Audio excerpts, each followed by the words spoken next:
നമസ്കാരം. അൻജാസ് ടീച്ചിങ് ആസ്പിരൻസിലേക്ക് ഏവർക്കും സ്വാഗതം. അപ്പോൾ ഇന്ന് നമ്മൾ നമ്മളുടെ റെഗുലർ ഡിസ്കഷൻ ക്ലാസ്സുകളാണ്. അപ്പോൾ അതായത് ഗൂഗിൾ മീറ്റ് ക്ലാസ്സുകൾ അല്ലേ. അപ്പോൾ ഇനി മുതൽ തിങ്കൾ, ബുധൻ, വെള്ളി ദിവസങ്ങളിലാണ് നമുക്ക് ഗൂഗിൾ മീറ്റ് ഉണ്ടാവുക. ബാക്കി ദിവസങ്ങളിൽ ചൊവ്വ, വ്യാഴം, ശനി ദിവസങ്ങളിൽ നമുക്ക് ക്വസ്റ്റ്യൻസ് ഡിസ്കസ് ചെയ്യാനും തിങ്കൾ, ബുധൻ, വെള്ളിയിലേക്കുള്ള ടോപ്പിക്സ് വേണമെങ്കിൽ തരാനും ടോപ്പിക് ഡിസ്കഷനും എല്ലാം ആ ഒരു ദിവസത്തേക്ക് മാറ്റിയിട്ടുണ്ട്. അതുപോലെ തന്നെ ഞായറാഴ്ച നമ്മുടെ അവധി ദിവസം എന്ന് പറയുന്നത് റെസ്റ്റ് എടുക്കാനുള്ളതല്ല, പെൻഡിങ് വർക്കുകൾ തീർക്കാൻ. ഇനി മുതൽ എല്ലാവരും പത്രവാർത്ത, പ്രത്യേകിച്ച് UP-ക്കാർ കൃത്യമായിട്ട് പത്രവാർത്ത എഴുതി തയ്യാറാക്കി ഇടുക. എല്ലാ ദിവസവും അത് ചെയ്യുക. എല്ലാ ദിവസവും ഒരു 11 മണിക്ക് മുമ്പ് നിങ്ങളുടെ ഡിസ്കഷൻസ് ഒക്കെ സ്റ്റാർട്ട് ചെയ്യുന്ന ആ ഒരു ടൈം 11-12 അല്ലേ, ആ ഒരു ടൈമിന്റെ ഉള്ളിൽ നിങ്ങൾ ഇട്ടാൽ മതി. അത് അപ്പം ആ ഒരു സമയത്തിനോടകം നിങ്ങൾ ന്യൂസുകളൊക്കെ പ്രിപ്പയർ ചെയ്തിടുക. കാര്യം ഇപ്പൊ കുറച്ച് പേരോട് ചോദിച്ചില്ല എന്ന് കരുതി നിങ്ങളോട് ചോദിച്ചുകൂടായികയില്ല. പ്രത്യേകിച്ച് UP-യോട് ചോദിക്കാൻ ഒരു സാധ്യത കാണുന്നുണ്ട്. അപ്പോൾ പ്രധാനപ്പെട്ട വാർത്തകൾ എഴുതി വെക്കുക. പഴയതുപോലെ തന്നെ ന്യൂസ് ഗ്രൂപ്പിനകത്തേക്ക് ഇട്ട് തുടങ്ങണം കേട്ടോ. അപ്പോൾ ഓരോരുത്തരോടായിട്ട് ചോദ്യം ചോദിക്കും. ആ സമയത്ത് പുതിയ ആളും കൂടി ഉള്ളത് കൊണ്ടാണ് പറയുന്നത്, വീഡിയോയും മൈക്കും ഓൺ ചെയ്ത് മാത്രം സംസാരിക്കുക. അങ്ങനെയാണെങ്കിൽ ഇന്റർവ്യൂ ഉള്ളവരുണ്ട്. അശ്വതി ടീച്ചർ, പിന്നെ ആരാണ് 2-ാം തീയതി ഇന്റർവ്യൂ ഉള്ളത്? മഞ്ജു ടീച്ചർ ഉണ്ട്. മഞ്ജു ടീച്ചർ, അശ്വതി ടീച്ചർ, പിന്നെ അനീഷ. അനീഷ. ഓക്കെ, അങ്ങനെയാണെങ്കിൽ ഞാൻ ചോദിക്കാം ഓരോരുത്തരോടായിട്ട്. അനീഷ ടീച്ചറെ ഓക്കെ ആണോ? ഓക്കെ ആണെങ്കിൽ വീഡിയോ ഓൺ ചെയ്തോളൂ.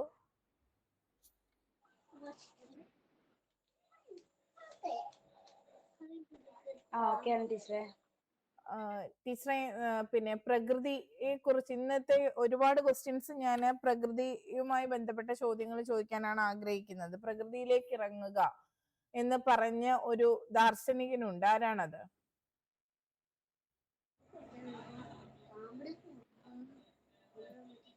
പ്രകൃതിയിലേക്ക് ഇറങ്ങുക എന്ന് പറഞ്ഞത് റൂസോ പറഞ്ഞിട്ടുണ്ട്. റൂസോ പറഞ്ഞിട്ടുണ്ട്. പിന്നെ നമ്മളിപ്പോ ഡിസ്കസ് ചെയ്ത റൂസോയുടെ ആശയവുമായിട്ട് നമുക്ക് അടുത്ത് നിൽക്കുന്നു എന്ന് തോന്നിയ മറ്റൊരു ദാർശനികൻ ആരാണ്? നമ്മുടെ ഭാരതത്തിൽ നമ്മൾ ഡിസ്കസ് ചെയ്തവരിൽ അടുത്ത് നിൽക്കുന്ന, പ്രകൃതിയോട് ഇണങ്ങി ജീവിക്കാനൊക്കെ പറഞ്ഞ വേറൊരു വ്യക്തിയുണ്ട്. ടാഗോറും പറഞ്ഞിട്ടുണ്ട് അല്ലെ. ഇങ്ങനെ നമുക്കത് കണക്ട് ചെയ്ത് പോർത്തെടുക്കാൻ കഴിയുന്നുണ്ട്. അങ്ങനെയാണെങ്കിൽ ടീച്ചറെ, എന്തിനാണ് ഈ പ്രകൃതിയിലേക്ക് ഇറങ്ങിച്ചെല്ലാൻ പറയുന്നത്? കുട്ടികളെ പ്രകൃതിയുമായിട്ട് ഇണക്കാൻ വേണ്ടി എന്തിനാണ് ആവശ്യപ്പെടുക? ടീച്ചറിന്റെ അഭിപ്രായത്തിൽ എന്തുകൊണ്ടാണ് ഇങ്ങനെ? കുട്ടികളെ ഏറ്റവും കൂടുതൽ അടുത്തിരിക്കുന്നത് പ്രകൃതിയുമായിട്ടാണ്. അപ്പോ പ്രകൃതിയിലൂടെ പല കാര്യങ്ങളും കുട്ടികൾ പഠിക്കേണ്ടതുണ്ട്. പ്രകൃതിയുമായി ചേർന്നാണ് കുട്ടികൾ വളരേണ്ടത്. അതറിയാവുന്നോണ്ടല്ലേ ഞാൻ ചോദ്യം ചോദിച്ചത് എന്തുകൊണ്ടാണ് എന്ന്. അപ്പൊ അത് തന്നെ മാറ്റി തിരിച്ച് അങ്ങോട്ടും ഇങ്ങോട്ടും മാറ്റി തിരിച്ചാണോ പറയണ്ടേ? പിന്നെ ടീച്ചർ ഒന്നും കൂടി പറയാമോ? എന്തുകൊണ്ടാണ് പ്രകൃതിയുമായി ഇണങ്ങി കുട്ടികൾ ജീവിക്കണം എന്ന് പറയുന്നത്? അല്ല, പഠനം എല്ലാം പ്രകൃതിയുമായിട്ട് ഇണങ്ങി ഉള്ളതായിരിക്കണം. പ്രകൃതിയിലേക്ക് കുട്ടികളെ ഇണക്കി ചേർക്കണം എന്ന് പറയാനുണ്ടാവുന്ന റീസണുകൾ എന്തൊക്കെയായിരിക്കാം? എന്തോ കിട്ടുന്നത് കൊണ്ടല്ലേ, എന്തൊക്കെയോ നേട്ടങ്ങൾ ഉണ്ടാവുന്നത് കൊണ്ടാണ്. പ്രകൃതിയിൽ നിന്ന് ഇറങ്ങിച്ചെന്ന് പഠിക്കുന്ന മൂല്യങ്ങളും കുട്ടികൾക്ക് കിട്ടുന്നുണ്ട്. പറഞ്ഞു തീർന്നു. ടീച്ചർ ചോദിച്ച ഒറ്റ വാക്കിൽ ഉത്തരം പറഞ്ഞ് തീർക്കാണ്. ഇന്റർവ്യൂ 4-ാം തീയതി, ഓർമ്മ വേണം. 2-ാം തീയതി ടീച്ചർ. 2-ാം തീയതി. 4 ഇല്ല, 2. പിന്നെന്താ പറയാ, പ്രകൃതിയാണ് നമ്മുടെ ടീച്ചർ എന്നത്. അപ്പോ പ്രകൃതിയിൽ നിന്ന് പല കാര്യങ്ങളും പഠിക്കാനുണ്ട്. കുട്ടികള് സമൂഹത്തോട് ഇടകലർന്ന് നിൽക്കാൻ പ്രകൃതിയുമായി ഇണങ്ങി ചേർന്ന് പഠിക്കുമ്പോഴാണ് കുട്ടികൾക്ക് പ്രാപ്തരാകാൻ കഴിയുന്നത്. അപ്പൊ സമൂഹവുമായിട്ട് ഇണങ്ങി അങ്ങ് ജീവിച്ചാ പോരെ, പ്രകൃതി വേണോ അതില്? ഇതൊന്നും ശരിയാവുന്നില്ല. നല്ല ഇടി കിട്ടേണ്ട സമയം കഴിഞ്ഞു കേട്ടോ. ഒന്നുകിൽ അവിടെ സ്ട്രെസ്ഫുൾ ആണ്, അല്ലെങ്കിൽ ഒരു ചമ്മലോ ഒരു കോൺഫിഡൻസ് കുറവോ ഉള്ള സ്ഥലത്ത് ഇരിക്കുകയാണ്, അല്ലെങ്കിൽ ആവശ്യമായ രീതിയിൽ ചിന്തിക്കുന്നില്ല. എന്താണ് അവസ്ഥ പറ. ഒരു ചോദ്യം കേൾക്കുമ്പോൾ ടീച്ചറെ പെട്ടെന്ന് അതിലേക്ക് വരുന്നില്ല. ഞാൻ കഴിഞ്ഞ ക്ലാസ്സിൽ ടീച്ചർ എന്നോട് ചോദിച്ച ചോദ്യം ചോദിക്കുമ്പോൾ എനിക്ക് ബ്ലാങ്ക് ആയി കിടക്കുക. പിന്നെ കുറച്ച് കഴിഞ്ഞ് ആ വീഡിയോ ഞാൻ കേട്ടപ്പോൾ ഇത്രയും സിമ്പിൾ ആയിട്ട് പറയാൻ പറ്റിയ കാര്യമായിരുന്നു എന്ന് തോന്നിപ്പോകും. അത് ചിന്തിക്കാത്തോണ്ടാണ്, എനിക്കറിയില്ല എന്നോ എന്തോ കോൺഫിഡൻസ് കുറവ് ഉള്ളിൽ കിടന്നിട്ടാണ്. അതും അല്ല, നിങ്ങളുടെ ആ കോൺഫിഡൻസ് കുറവ് മാറ്റാനായിരുന്നു പുതിയ ക്ലാസ്, അതിനകത്തേക്കും ജോയിൻ ചെയ്യാൻ ഒത്തിരി ലേറ്റ് ആയി ആ പുതിയ ഗ്രൂപ്പിനകത്തേക്ക്. ആ സമയം കൊണ്ട് എല്ലാം ഒരുവിധം അവരെ ഒന്ന് സെറ്റാക്കി എടുത്തായിരുന്നു. 2-3 ദിവസം അവർക്ക് മാത്രം ഇമ്പോർട്ടൻസ് കൊടുത്ത് അവരെ ഒന്ന് സെറ്റാക്കി എടുത്തപ്പോഴത്തേക്ക് പിന്നീടാണ് ടീച്ചർ വരുന്നത്. പക്ഷെ എനിക്ക് പേഴ്സണലി അയച്ചിട്ടുള്ള ടീച്ചർ അയച്ച വോയിസുകളൊന്നും വലിയ കുഴപ്പമുള്ളതല്ലായിരുന്നു. നന്നായിട്ട് പ്രിപ്പയർ ചെയ്ത് തന്നെയാണ് സംസാരിച്ചത്. അപ്പൊ ആ ആശയങ്ങളെല്ലാം ഉള്ളിലുണ്ട്. വെറുതെ അറിയില്ല അല്ലെങ്കിൽ എനിക്ക് ഇങ്ങനെയാണ് എന്നുള്ള ചിന്തയാണ് നമ്മളെ പുറകോട്ട് കൂടുതലും വലിക്കുന്നത്. ഓക്കെ, പിന്നെ ടീച്ചറിനെ കൊണ്ട് പറ്റും, അല്ലാതെ കഴിവില്ലാഞ്ഞിട്ടോ പറയാൻ പറ്റാത്തതോ ആയിട്ടുള്ള യാതൊരു കാര്യമില്ല. നമ്മൾ നിരന്തരം വായിക്കുകയാണ്, നമ്മൾ കേട്ടോണ്ടിരിക്കുകയാണ്. ആ ആശയങ്ങളെ പറയാൻ യാതൊരു പ്രയാസമില്ല. ഭാഷ പറയുമ്പോൾ ടീച്ചർ സംസാരിക്കുമ്പോൾ ഒന്നും അങ്ങനെ മുറിഞ്ഞൊന്നും പോകുന്നില്ല. അത്ര വലിയ പ്രശ്നങ്ങളൊന്നും ടീച്ചർ അയച്ച വോയിസുകളിലില്ല. ടീച്ചർ എടുത്ത ക്ലാസ്സും അതുപോലെയാണ്, ഒരു ബുദ്ധിമുട്ടും ഇല്ലാതെ എടുത്തു. പക്ഷെ എപ്പോഴോ ഒരു പോയിന്റ് വരുമ്പോൾ ചില സമയത്ത് ഒന്ന് ഇത് ശരിയാണോ എന്നുള്ള ചിന്തയാണെന്നാണ് എനിക്ക് തോന്നിയത്. പെട്ടെന്ന് ഓക്കെ ആണോ, ഇനി എനിക്ക് അടുത്ത് കിട്ടുമോ എന്നുള്ളത് വന്നപ്പോഴത്തേക്ക് അവിടെ പോയി, കണക്ഷൻ പെട്ടെന്ന് വിട്ടുപോയി. അപ്പൊ അതുണ്ടാവാതിരിക്കണമെങ്കിൽ ധൈര്യം സ്വയം പറയും, എനിക്കറിയാം, അറിയുന്നത് ഞാൻ പറയും, എന്നെ കൊണ്ട് പറ്റും എന്ന വിശ്വാസം ക്രിയേറ്റ് ചെയ്തെടുത്തേ പറ്റൂ. ഇനി അധികം സമയമില്ല കേട്ടോ. പ്രകൃതിയാണ് നമ്മുടെ ആദ്യത്തെ അധ്യാപിക എന്ന് പറയുന്നത്. അപ്പോൾ പ്രകൃതിയിൽ നിന്ന് പല കാര്യങ്ങളും കുട്ടികൾ പഠിക്കേണ്ടതുണ്ട്.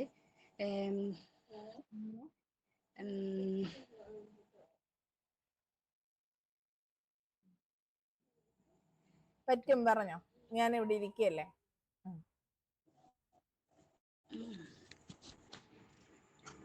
ഇന്ന് ബാക്കിയുള്ളവരൊക്കെ കേൾവിക്കാരായിരിക്കും കൂടുതലും. ഇന്റർവ്യൂ ഉള്ളവർക്ക് ഒരു ഇമ്പോർട്ടൻസ്, അതാണല്ലോ ആവശ്യം. സാരല്ല. പ്രകൃതിയുമായിട്ട് ഇണങ്ങി ജീവിക്കുമ്പോ എന്താണ് ആദ്യത്തെ അധ്യാപികയാണ് പ്രകൃതി എന്ന് പറഞ്ഞു. ടീച്ചർ തന്നെ പറഞ്ഞ പോയിന്റ് ആയിരുന്നു, മൂല്യങ്ങൾ കിട്ടുന്നുണ്ട്. അതെന്താ ഇപ്പൊ വരാഞ്ഞേ? ഇപ്പൊ ആദ്യം തൊട്ടൊന്ന് പറഞ്ഞു നോക്കാൻ ഒരു ശ്രമം എടുത്തതല്ലേ. അപ്പം പല മൂല്യങ്ങൾ പഠിക്കുന്നുണ്ട്. പിന്നെ എന്താണ്? പ്രകൃതിയുമായി ഇണങ്ങി നമ്മൾ അവിടെ പ്രവർത്തനങ്ങൾ ചെയ്ത്, പ്രത്യേകിച്ച് കുട്ടികളെ പ്രകൃതിയുമായി ഇണക്കി വളർത്തണം, അല്ലെങ്കിൽ അവരെ പ്രകൃതിയുമായി ഇടപഴകാൻ അവസരങ്ങൾ കൊടുക്കണം എന്ന് പറയുന്നതിന് പ്രധാനപ്പെട്ട ഒരു കാര്യമുണ്ട്. അവരെങ്ങനെയാ പഠിക്കുന്നേ? അവര് നിരീക്ഷണത്തിലൂടെയാണ് പഠിക്കുന്നത്. എന്തൊക്കെ ഉപയോഗിച്ചാണ് ഈ നിരീക്ഷണമൊക്കെ നടക്കുന്നത്? അവരുടെ പഞ്ചേന്ദ്രിയങ്ങൾ ഉപയോഗിക്കുന്നു. അതെ, പഞ്ചേന്ദ്രിയങ്ങൾ ഉപയോഗിച്ചിട്ടാണ് കുട്ടികൾ പഠിച്ചു തുടങ്ങുന്നത്. അപ്പൊ ഈ എല്ലാ ഇന്ദ്രിയങ്ങളെയും പൂർണ്ണമായിട്ട് ഉപയോഗിക്കാൻ പറ്റുന്ന ഒരിടം ഏതാണ്? പ്രകൃതി അല്ലേ? ശ്വസിക്കാൻ പൂക്കളുടെ മണം, പൂക്കളുടെ നിറം കണ്ടുപിടിക്കുന്നു, പൂക്കളെ മണത്തു നോക്കുന്നു, അവയുടെ തേനിന്റെ രുചി നമ്മൾ അറിയുന്നുണ്ട്, രുചിച്ചു നോക്കുന്നുണ്ട്. ചില ഇലകൾക്ക് രുചിയുണ്ട് അല്ലെ, ചിലത് രുചിച്ചറിയാൻ പറ്റുന്നത് കാര്യങ്ങളുണ്ട്. അപ്പൊ തൊട്ടറിയാം, ഓരോ പൂക്കളുടെ ഇതളുകൾ തൊട്ട് നോക്കുമ്പോൾ അതിന്റെ മാർദ്ദവത്തിലൊക്കെ വ്യത്യാസമുണ്ട്. മുസാന്ത നമ്മൾ തൊട്ട് നോക്കുമ്പോൾ കുറച്ചൊരു പരുക്കനാണ്. എന്നാൽ അതേപോലെ നമ്മൾ ഈ ചെമ്പകത്തിന്റെയൊക്കെ ഇതളുകൾ തടവി നോക്കുമ്പോൾ വളരെ മിനുസമാണ്.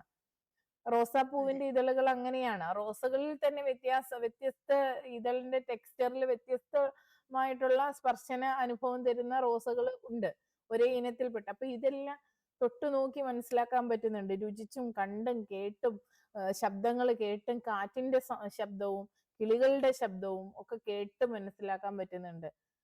മണ്ണില് ചെരുപ്പിടാതെ നടക്കണമെന്നാണ് പറയുന്നത് കുട്ടികൾ. നമ്മൾ പോയി ചെരുപ്പിടാന്ന് ഇപ്പൊ പറയും.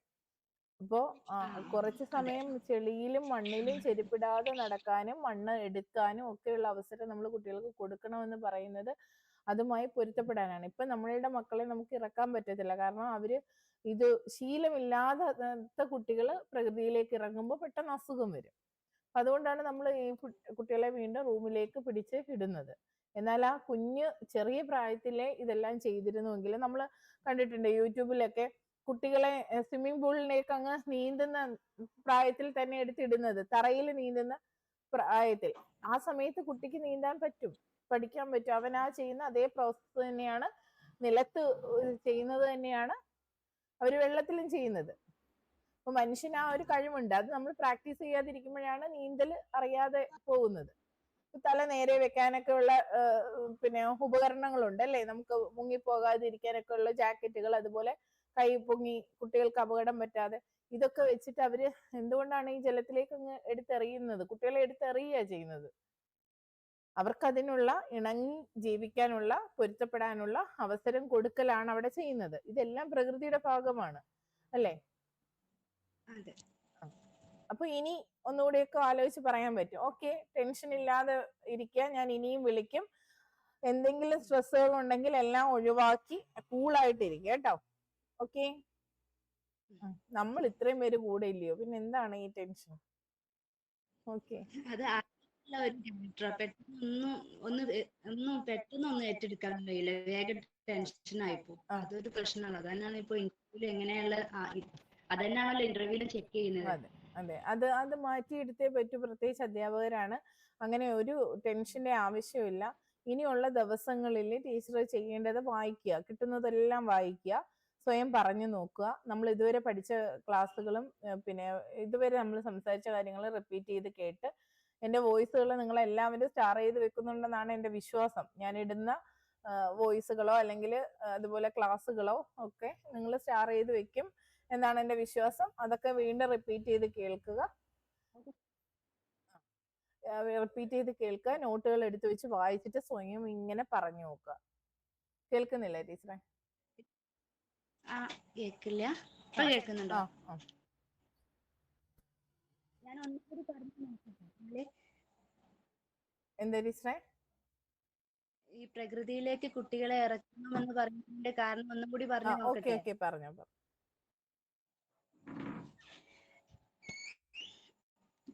കുട്ടികൾ നിരീക്ഷണത്തിലൂടെയാണ് കാര്യങ്ങൾ മനസ്സിലാക്കുന്നത്. പ്രകൃതിയാണ് ഒരു കുട്ടിയുടെ ആദ്യത്തെ അധ്യാപിക എന്ന് പറയുന്നത്. അപ്പോ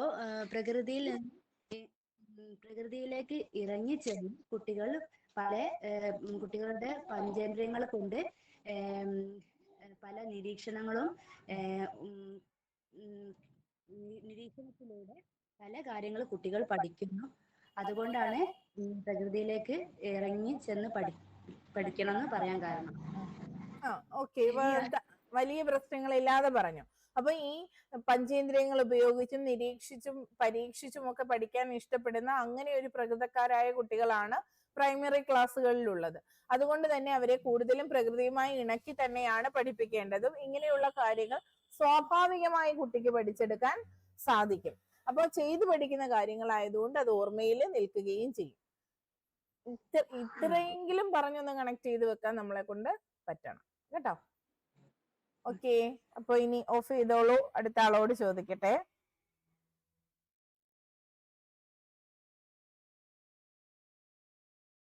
അശ്വതി ടീച്ചറെ.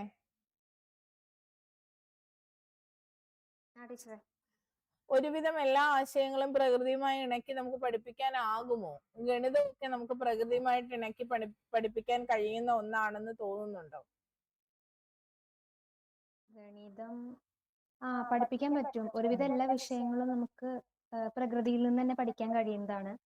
നമ്മൾ ഗണിതത്തിന്റെ ഉൽപ്പത്തിയെ കുറിച്ച് പറയുന്ന ഒരു ചരിത്രം പറയുന്നതിൽ പറയുന്നുണ്ട്, ആദ്യമായിട്ട് ഗണിതം ആവശ്യമാണെന്ന് തോന്നിയത് അല്ലെങ്കിൽ അത് ഗണിതത്തിലേക്ക് എത്തുന്നത് ആടുകളെ മേയ്ക്കാൻ പോകുമ്പോൾ, തൊഴിലുമായി ബന്ധപ്പെട്ടിട്ട് പറയുന്നുണ്ട്. ആടുകളെ മേയ്ക്കാൻ പോകുമ്പോൾ ആടുകളുടെ എണ്ണം തിട്ടപ്പെടുത്തിയിട്ട് അവർ ഒരു കല്ലെടുത്ത് വെക്കുക ചെയ്യുക. അപ്പോ ആടുകൾ എത്ര എണ്ണം കുറഞ്ഞിട്ടുണ്ട് എന്ന് അറിയാൻ അപ്പൊ ആ കല്ലുകൾ അവിടെ ബാക്കി നിൽക്കുമല്ലോ.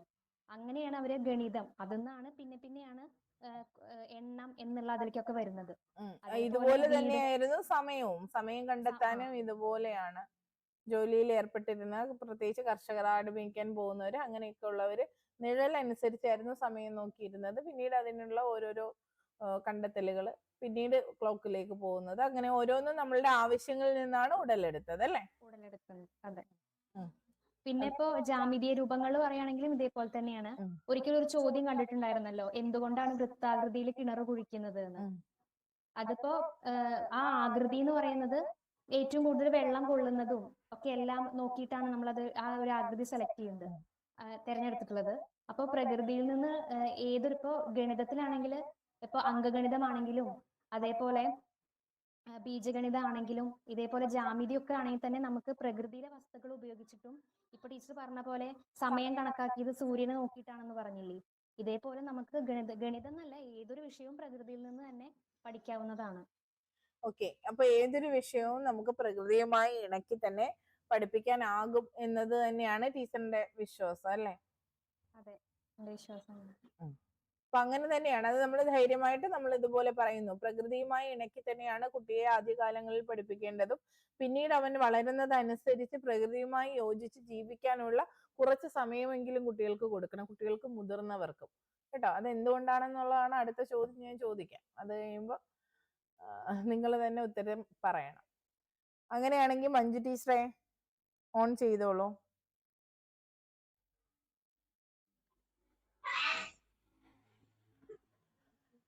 ടീച്ചറെ, ഞാനിപ്പോ പറഞ്ഞതിന്റെ തുടർച്ചയായിട്ട് ചോദിക്കുകയാണ്, എന്തുകൊണ്ടാണ് കുട്ടികൾ പ്രകൃതിയുമായി ഇണങ്ങി ജീവിക്കണമെന്നും മുതിർന്നവർക്കും പ്രകൃതിയുമായി ഇണങ്ങി ജീവിക്കാൻ കുറച്ച് സമയമെങ്കിലും പ്രകൃതിയുമായി ഇടപഴകാൻ കൊടുക്കണമെന്നും പറയുന്നത്? ഇതിനോട് ടീച്ചർ യോജിക്കുന്നുണ്ടെങ്കിൽ അനുകൂലിച്ച് പറയാം, അതല്ല എന്നുണ്ടെങ്കിൽ അങ്ങനെ.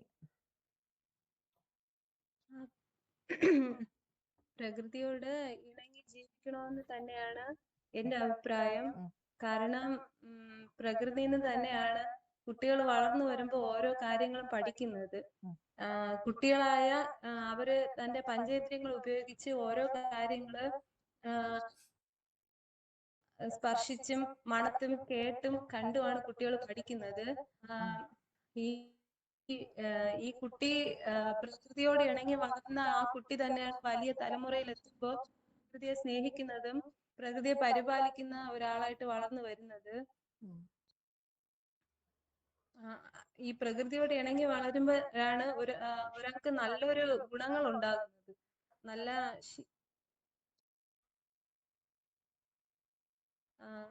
ഗുണങ്ങൾ ഉണ്ടാകുന്നത്.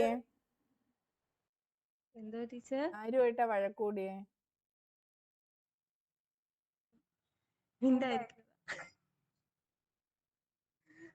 ടീച്ചർ ചിരിച്ചാ പിന്നെ ചിരിപ്പായിരിക്കും, സീരിയസ് ആയിരിക്കും, ഒന്നേ നടക്കും. വേറെ കുഴപ്പമൊന്നും ഇല്ലല്ലോ? ഇല്ല, ഞാൻ പറയാന്ന് വിചാരിച്ചതാ. ചിരിക്കാൻ തുടങ്ങിയ പിന്നെ ചിരിയായിരിക്കും. മിണ്ടാതിരിക്കുക ആരെങ്കിലും ഒന്നും. നമുക്ക് മ്യൂട്ട് ചെയ്ത് ചിരിച്ചോണ്ട് പറയാലോ. ചിരി മ്യൂട്ട് ചെയ്തേ.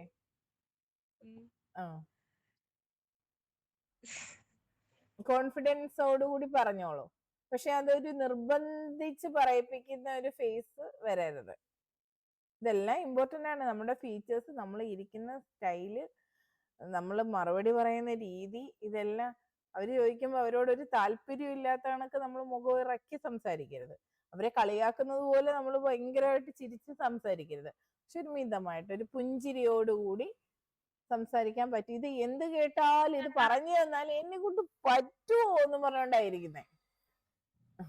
ടീച്ചർ, എനിക്ക് ന്യൂട്രൽ നിൽക്കാനാ പാട്. ഞാൻ എപ്പോഴും വിചാരിക്കും നമ്മൾ ഇന്റർവ്യൂവിനൊക്കെ നമുക്ക് ആ പ്രകൃതി സംസാരിക്കാൻ പറ്റൂലല്ലോ. ഞാൻ അത് ആലോചിക്കുന്നത്. ഒന്നി സീരിയസ് ആയിട്ട് കൂടുതലായിട്ട് സംസാരിക്കേണ്ടി വന്നിട്ടില്ല. അത് സാരല്ല. ഈ ക്വസ്റ്റ്യൻസ്, ഓരോ ക്വസ്റ്റ്യനും ആ ഒരു രീതിയിൽ അത് മൈൻഡിൽ അത് വെച്ചിട്ട് എനിക്കിത് നമ്മളിങ്ങനെ സ്വയം ട്രെയിൻ ചെയ്യുമ്പോൾ നമുക്ക് എല്ലാം മാറ്റാൻ പറ്റും. ഇപ്പൊ ഞാൻ ഇവരോട്, പഴയ ആളുകൾക്ക് അറിയാം, ഞാൻ പറഞ്ഞിട്ടുണ്ട്, ഞാൻ ആദ്യമായിട്ട് പ്രസംഗിക്കാൻ പോകുന്നത് TTCക്ക് വെച്ചിട്ടാണ് ആദ്യമായിട്ട് വേദിയിൽ കയറി പ്രസംഗിക്കുന്നത്. അപ്പൊ ആ കുറച്ച് സമയം നമുക്ക് അന്ന് ഈ സെൽഫ് മോട്ടിവേഷനെ കുറിച്ചൊന്നും നമുക്ക് അറിയില്ല. +2 കഴിഞ്ഞിട്ട് അങ്ങോട്ട് ചെന്ന് കയറുകയാണ്. അപ്പൊ ചെയ്തേ പറ്റൂ എന്നുള്ളത് കൊണ്ട്, അതുകൊണ്ട് തന്നെ TTC ടീച്ചർ ആവണമെന്ന് ആഗ്രഹം ഉണ്ടെങ്കിലും ഇതിന് പോണോ വേണ്ടയോ എന്ന് ചിന്തിക്കാൻ തന്നെ കാര്യം ഈ വേദിയിലേക്ക് എത്തുന്നത് നമുക്ക് ആലോചിക്കാൻ വയ്യായിരുന്നു. അപ്പൊ ഇങ്ങനെ സ്വയം ഒരു ഏറ്റവും ലാസ്റ്റിൽ പോയി ഇരുന്നിട്ട് ഇങ്ങനെ ഡീപ്പ് ബ്രെത്ത് ഒക്കെ എടുത്തിട്ട് മനസ്സിൽ പറയാണ്, ഓക്കെയാണ്, നന്നായി പറയാൻ പറ്റും, ഒരു പ്രശ്നമില്ല, തെറ്റാതെ കാര്യം കാണാതെ പഠിക്കത്തില്ല, ആശയം ഉള്ളിലുണ്ട്, അതെനിക്ക് ഉറപ്പുണ്ട്. അപ്പൊ ഉള്ളിലുള്ള ആശയത്തെ അവരോട് സംസാരിക്കുന്നത് പോലെ അങ്ങ് പറഞ്ഞാൽ മതി. ഇനി മുഖത്തേക്ക് നോക്കാൻ വയ്യാങ്കിൽ ചുറ്റും ഇങ്ങനെ നോക്കിയാൽ മതി, ഭിത്തികളിലേക്ക് നോക്കിയാൽ മതി. അപ്പൊ അവർക്ക് തോന്നും അവരെയാണെന്ന്, ഓഡിയൻസിന് അവരുടെ ബാക്കിലേക്കായിരിക്കും നമ്മൾ നോക്കുന്നത്, പക്ഷെ നമുക്ക് ഐ കോണ്ടാക്ട് ഒന്ന് കൺട്രോൾ ചെയ്ത് വെക്കാൻ പറ്റും. അപ്പൊ മനസ്സിൽ ഇങ്ങനെ പറയണം, അങ്ങനെ ചെയ്താൽ മതി. അപ്പൊ നമ്മൾ എന്തായാലും പെട്ടുപോയി. പക്ഷെ ഇനി അടുത്തതെന്ന് പറയുന്നത് അതിൽ നിന്ന് മറികടക്കുക, അതിനെ നമുക്കത് പ്രസന്റ് ചെയ്തേ പറ്റൂ. അതാണ് നമ്മുടെ സിറ്റുവേഷൻ.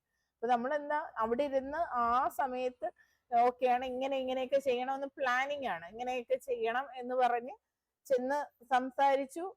അതില് ഫസ്റ്റ് കിട്ടി, ആ ഒരു രീതിയിലേക്ക് കലോത്സവത്തിലേക്കൊക്കെ പോകാൻ പറ്റി. അങ്ങനെയൊക്കെ പറ്റി. ആദ്യമായിട്ട് കയറുന്ന ഒരാളെ സംബന്ധിച്ചത് നമ്മൾ ആ സമയം അത് ഹാൻഡിൽ ചെയ്തതാണ്, അല്ലാതെ ശീലമായിട്ടൊന്നും അല്ല.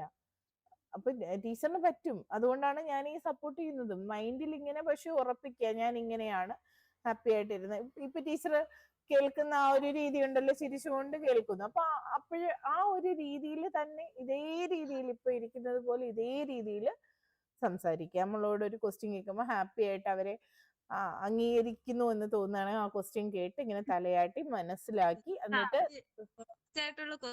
ചോദിക്കുള്ളൂ. എന്താടാ അങ്ങ് പോയിക്കോളും. കൊണസ്റ്റായിട്ടുള്ള ക്വസ്റ്റ്യൻ അല്ലേ ചോദിക്കുള്ളൂ. നമ്മളെ മൈൻഡ് അപ്പോഴേക്ക് പോയിക്കോളും. അപ്പൊ ചിരിയുടെ കാര്യം ഒന്നും ഓർമ്മ ലക്ഷണമൊന്നുമില്ല. എന്താണ് രജനി ടീച്ചറെ? വോയിസ് ബ്രേക്ക് ആയി പോണേ. എന്റെ കുഴപ്പമാണോ നിങ്ങളെ കുഴപ്പമാണോ അറിയില്ല. എനിക്ക് കേൾക്കാൻ പറ്റുന്നുണ്ട്. കേൾക്കാണ്ട്. എന്നപ്പോ ഇവിടുത്തെ കുഴപ്പമായിരിക്കും. അശ്വതി ടീച്ചർ എന്താ പറഞ്ഞേ? കേൾക്കാണ്ട്, ബ്രേക്ക് ആവുന്നില്ല. ടീച്ചറുടെ പ്രശ്നം, മറ്റേ ടീച്ചറുടെ പ്രശ്നമായിരിക്കും. ഓക്കെ. അപ്പൊ അങ്ങനെ ഹാപ്പി ആയിട്ട് പറയുക, അത് പറ്റും. എന്ത് പറഞ്ഞാലും അപ്പോഴങ്ങനെ ആയിരിക്കും. ഈ നെഗറ്റിവിറ്റി എടുത്ത് കളയണം. എന്റെ അടുത്താണെങ്കിൽ ഞാനൊരു 10 അടിയെങ്കിലും തരും ഇപ്പൊ, കേട്ടാ. എന്ത് പറഞ്ഞാലും ഉടനെ അത് ഇങ്ങനെ ആയിരിക്കും, നെഗറ്റീവ്സ് ആണ് പറയുന്ന മൊത്തം. ഹസ്ബൻഡും അതല്ലേ പറയുന്നേ? ഇല്ല. ഞാൻ പറയണെന്നല്ലേ. പക്ഷെ ഞാൻ ഭയങ്കര മോട്ടിവേഷൻ കൊടുക്കാറുണ്ട്. എന്നാ പല സമയത്ത് ഞാൻ ഇങ്ങനെയാണ്. അത് പറയാൻ എളുപ്പം, ചെയ്യാനാ പാട്. നാട്ടുകാരെ ഉപദേശിക്കാനാണ് ഏറ്റവും എളുപ്പം. വെറുതെ ഇരുന്ന് പറഞ്ഞാൽ മതി. ഓക്കെ, ഇനി അത് ശ്രദ്ധിച്ച് പറയുക കേട്ടോ. അങ്ങനെയാണെങ്കിൽ പറഞ്ഞോളൂ. എങ്ങനെയാണ്, എന്തുകൊണ്ടാണ് പ്രകൃതിയിലേക്ക് കുട്ടികളെ ഇറക്കണം എന്ന് പറയുന്നത്? ശരിയായിരുന്നോ ടീച്ചർ? അങ്ങനെയാണോ? ഒന്നുകൂടി ആദ്യം തൊട്ട് ഒന്നുകൂടി പറഞ്ഞോളൂ. ഞാൻ ഈ പറഞ്ഞതെല്ലാം ഉള്ളിൽ വെച്ചിട്ട് നന്നായിട്ട് ഫസ്റ്റ്. ടീച്ചർ ചോദിച്ചത് നമ്മള് എന്തിനാണ് പ്രകൃതിയുമായി നമ്മൾ സമയം ചെലവഴിക്കണം എന്ന് പറയുന്നത്? കുട്ടികൾ പഠിക്കുന്ന കാര്യം പറഞ്ഞു. അതോടൊപ്പം തന്നെ മുതിർന്നവരാണെങ്കിലും പ്രകൃതിയുമായി ഇടപഴകാൻ കുറച്ച് സമയം കുട്ടികൾക്കും മുതിർന്നവർക്കും നമ്മൾ കൊടുക്കണം എന്ന് പറയുന്നുണ്ട്. അപ്പൊ അതിനോട് ടീച്ചർ യോജിക്കുന്നുണ്ടെങ്കിൽ ആ തരത്തിൽ പറയാം. അല്ല, ഇത് നടക്കുന്ന കാര്യമല്ല എന്നാണെങ്കിൽ അങ്ങനെ പറയാം.